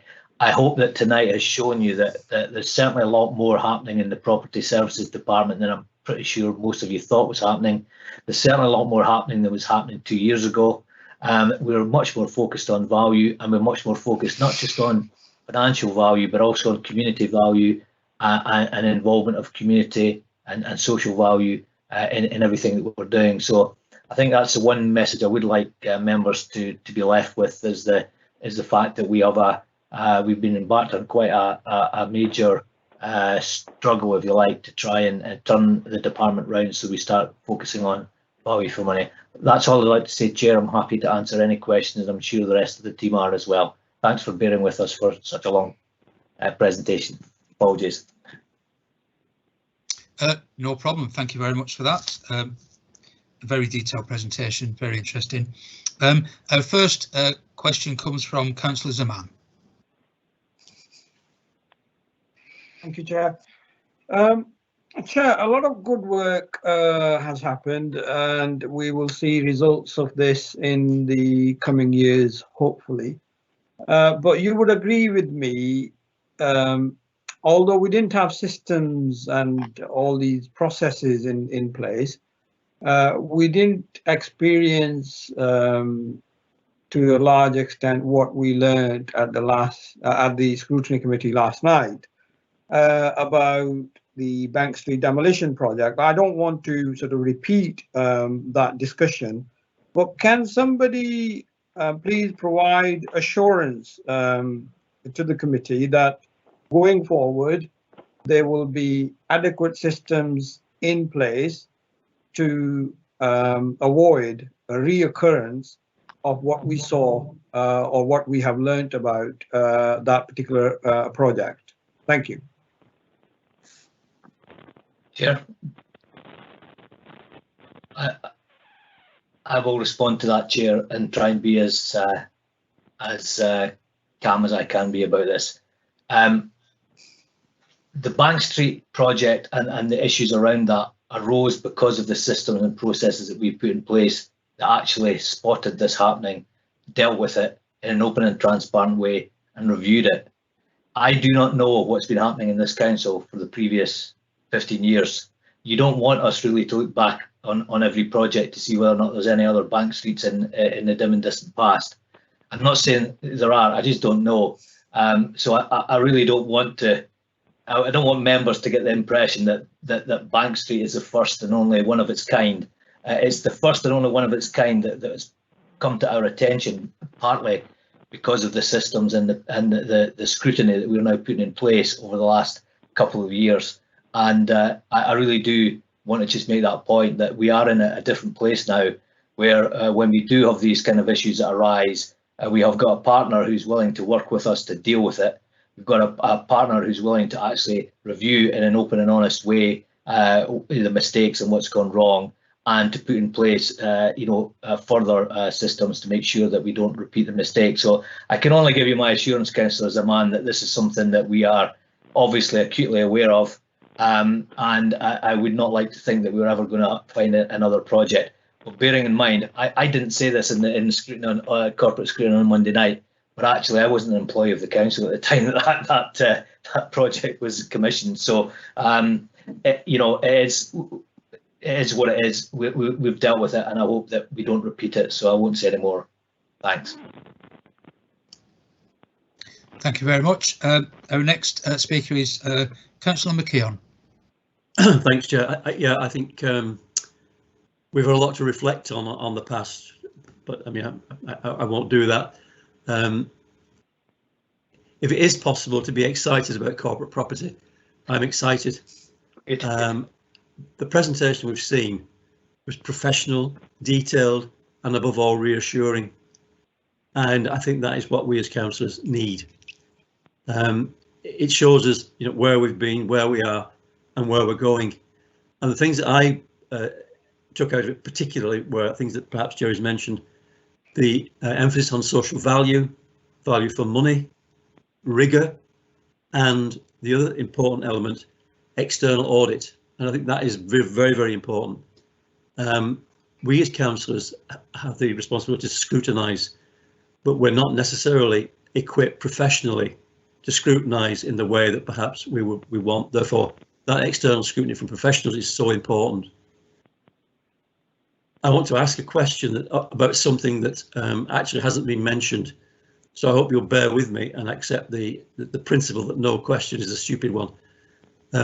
I wonder, what is the role of PSP, and is it relevant for me to ask that question? Thank you. Chair, if I can, I think it's a good question. So I'll wait to yeah, I think that's a very good question, and I'll try to explain where PSP fit in, because it is something that frankly we omitted from the presentation. PSP were established 10 years ago, maybe more than that, I think, and I think at that time the main reason and the right decision was made because the council probably didn't have in situ within the council sufficient skills to allow them to add value to sites that were in the council's ownership.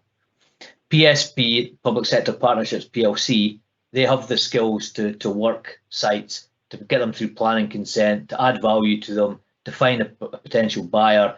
And at the time, the arrangement that was agreed, that we entered into, was that we would set up a joint partnership with them. And if they added value to a particular development, then they would share in that added value. And the way that works is when a site is given to PSP for them to work with, there's a valuation done, and that valuation and that assessment is verified by CIFCA. So we start from the basis that we have an understanding of what that site might be worth if we were to put it on the open market. Then PSP look at the site, investigate it, decide whether or not they think they can add value to it by getting planning consent, for example, for a particular type of scheme. And we sell that site for, let's say, 50% more than the original valuation. On that basis, before we get to that point, we will have agreed with PSP what a reasonable split should be of that added value. And we make that decision based on the amount of work that we think PSP are having to undertake to get that added value. And that's a process where there's a number of reports come through the board of PSP, which the leader and the opposition leader sits on the board. And these reports come through the board, and the board agree each of the steps and each of the stages until it gets to the point where a final development is started, or the site is sold to developer, or whatever it might be. So that was the reason behind PSP, and that's the function of PSP. I think over the last 10 years, particularly the last 3 or 4 years perhaps, the council has acquired some skills within the department. I'd like to think I'm reasonably skilled in that area of being able to determine how we can progress sites and add value to them. I think therefore PSP still have a role to play. It's a slightly different role now, I think, and it's more to do with the capacity within the council. I think we've got the capability now within the council that we didn't have 10 years ago or 5 years ago. I think probably what we don't have now is the capacity, because we are dealing with a big disposal programme. We've got a housing delivery plan to deliver. We've got town centre regeneration plans, etc. So there is still a role for PSP in terms of doing the same job, but not because we can't do it, but because we don't have the capacity to do it for every site. So I think there is still value there in having PSP, because it gives that additional capacity. Of course, we now have even more capacity because of the CSF partnership, the Sustainable Futures Partnership. So we actually, as a council, as officers and members, we've got the choice. We can decide to do something ourselves in terms of developing a site. We can go through the Clear Sustainable Futures Partnership, or we can go through the PSP partnership. I don't think you can have too many options in this world. So the ability to actually choose the right course of action for a particular set of situations is a really good position for the council to be in. So I hope that answers your question, Councillor McEwen, and gives you an idea of where PSP fits in. Yeah, thank you. Very clear, thanks. Thank you very much for that. Councillor Haslam would like to make a comment. Yeah, thank you, Chair, and thank you for the presentation. And actually, my comments are very similar to what Councillor McKeon has just said. It has been a long presentation, and that's rightly so, because it just illustrates how complex and wide-ranging the corporate property is.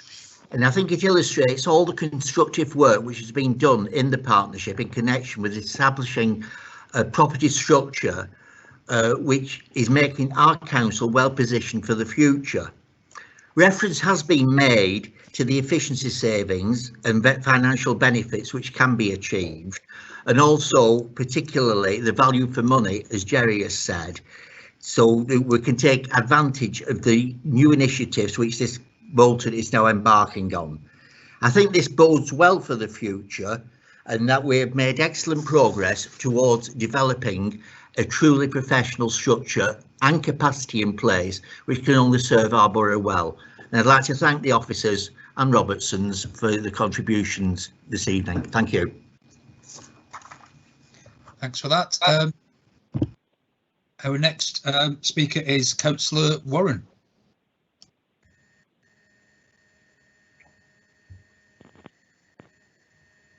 Thanks, Chair.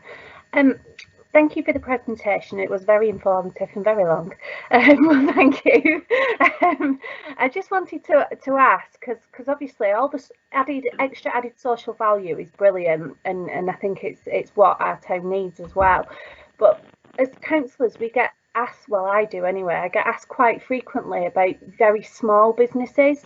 So it could just be, say, 3 or 4 people working for a company. It could be a roofing company, it could be a bricklaying company, but they often say that they don't know how to access, or they can't access work within the town. And obviously with a lot of regeneration, it would be nice to also support those local, very small businesses as well. So I'd like to know how they would be able to access some of the work that would be going on in the town as well, please. Thank you. Perhaps I can ask Keith or to talk to that one, if that's possible, Chair. More than happy to, Jerry, if that's okay, Chair. Yes, certainly. Yeah, I think it's a really good point, Councillor. It's absolutely what we want to achieve. So if I look at the Let's Boost Bolton Locally initiative that we started, it's absolutely aimed at that type of business. I referenced before when I started, and with my dad as a plumber, and some of the systems in place, you just felt excluded from being able to go and deliver some of that work. What we're doing with Let's Boost Bolton Locally is trying to develop those small companies, not small, medium companies, those 2 to 10 employees, and get them into a position where they've got the ability to go and bid for work. We could never ever promise someone work, but we can get them ready to be in the best position possible to go and get that work. And if it's not through Clear Futures, if it's not with Robertson, they are developed to go and get work elsewhere. So as I say, probably June, as the restrictions lift again, I think it's the 12th of June, we will start those workshops coming through again. We did advertise them in the local press, a number of social media channels, and we'll be doing that again. There's also the work that we do with the Wigan, Bury and Bolton Construction Club, and mainly that is around sort of the people that attend that. I'd suggest would be people, companies 5 to 10 to 20 strong, and so there's opportunities there as well. But I think the Let's Boost Bolton Locally initiative is a key one to getting those people involved in what we do. Thank you very much for that. Our next speaker would like to make a comment, Councillor Cox.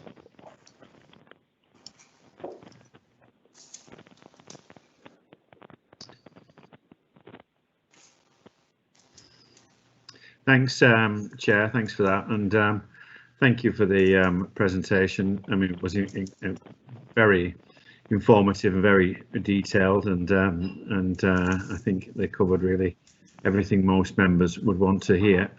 Just a couple of comments. I think Councillor McEwen is absolutely right. The corporate property service is in a completely different place than it was a few years ago, and it's for those members who haven't been around, then it's very hard for them to contrast what it's like now with what it's like, with what it was like only a number of years ago. Some of the councillors that have been around will probably would explain what the service used to be like. So it's a million miles from where it was. It needs to be, because the amount of work that we're asking it to do now is significantly more. But I'm confident it's in a much better place than it was a few years ago. But I would add also, Chairman, and Councillor Zaman has alluded to it, systems are only as good as the people put in place to operate them. And you know, if the right person is not in place, such as we had at the Scrutiny Committee on Monday, then it doesn't matter how good your systems are, they're not going to work if people aren't implementing them properly and appropriately. So it's important that once the systems are in place, we have the right people to carrying them out. But I, for one, Chair, I'm very confident that we're in a much better place today than we were a number of years ago. So 3 cheers for the presentation, the people that presented, and I think most councillors, doesn't mean to say nothing will go wrong in the future, Chair.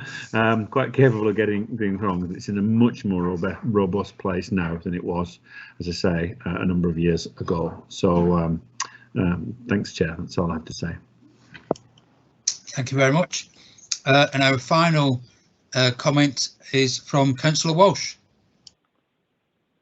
Thank you, Chairman. Echo comments have been made by others about the quality of the presentation this evening, and thank you to all of those involved. I think what it's shown is the scale of the issue, the size of the issue, which as members we are not competent to direct, and nor should we seek to do so. But it's important that we've got the professionals to give us the advice. Property and values have moved on enormously over the years, and we know that the status of our buildings, quite frankly, is disgrace. The important thing, therefore, is to establish the base figure, a figure of 29 million, I think was mentioned at one stage, which indicates the scale of the problem we've got, and whether properties are fit for purpose and in the right place, something we need to address. And if we don't do so, then we are negligent as councillors. It's the role that we've got as members to ensure we get the value for money for council taxpayers. I think that the progress that's been made by the current arrangements is to be commended. Yes, the issues that were raised on Monday evening were very serious, and I think they have got to be pursued further, and I've no doubt they will be. But I do think that the progress that's been made by shown by tonight's presentation is hugely important, and I repeat thanks to all of them involved in it. Thank you very much. I must agree. I'm not worried about how long a presentation takes. I think it's the substance of the presentation that's important, and there was a lot of detail, and it's necessary for us to be able to scrutinise. And the fact that we had so few questions clearly says that every officer involved did the right work, and they put all the detail in, and they answered the questions before we needed to ask them. So that was very good. There's no more questions or comments about the presentation, so we'll move swiftly on to item 8. Members' questions. 8A, there are none. So that's good. Thank you. And 8B, we note the minutes of other meetings relevant to the remit of this committee. I shan't go through them for brevity. And that's, let me just check. Sorry, just want to check. Not preempting anything. Yep, that's it. That is the end of the official business, yes. Thank you. So, Councillor McKeon, would you like to say something?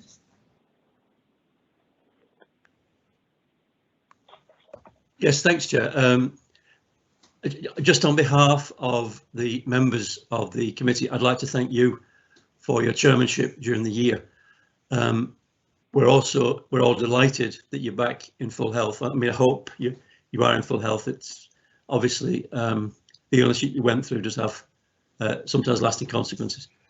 But you've chaired the meetings with great grace and humour, and you've allowed us to speak openly, which is what we as scrutiny members need to do. So thank you, and best wishes for your continuing good health. Thank you very much, Councillor McKeon and everyone. Yes, I'm almost there, but with COVID, I think you're never quite 100%, but you keep working on it. So thank you very much. And I would like to say, as this is the last place Scrutiny Committee meeting of the municipal year, I'd like to thank the members, because it's you guys who do the scrutiny part. Of course, I do my bit, but you're the ones who are doing the main scrutiny, and of course the officers for your contributions. And I'd like to wish all of you well for the forthcoming year. Thank you very much, everyone, and take care and get vaccinated. Thank you, Chair. Thank you. Thank you. Thanks, Chair. Event, please, Chris. Thank you. Thanks, Chair. Thanks, Chair.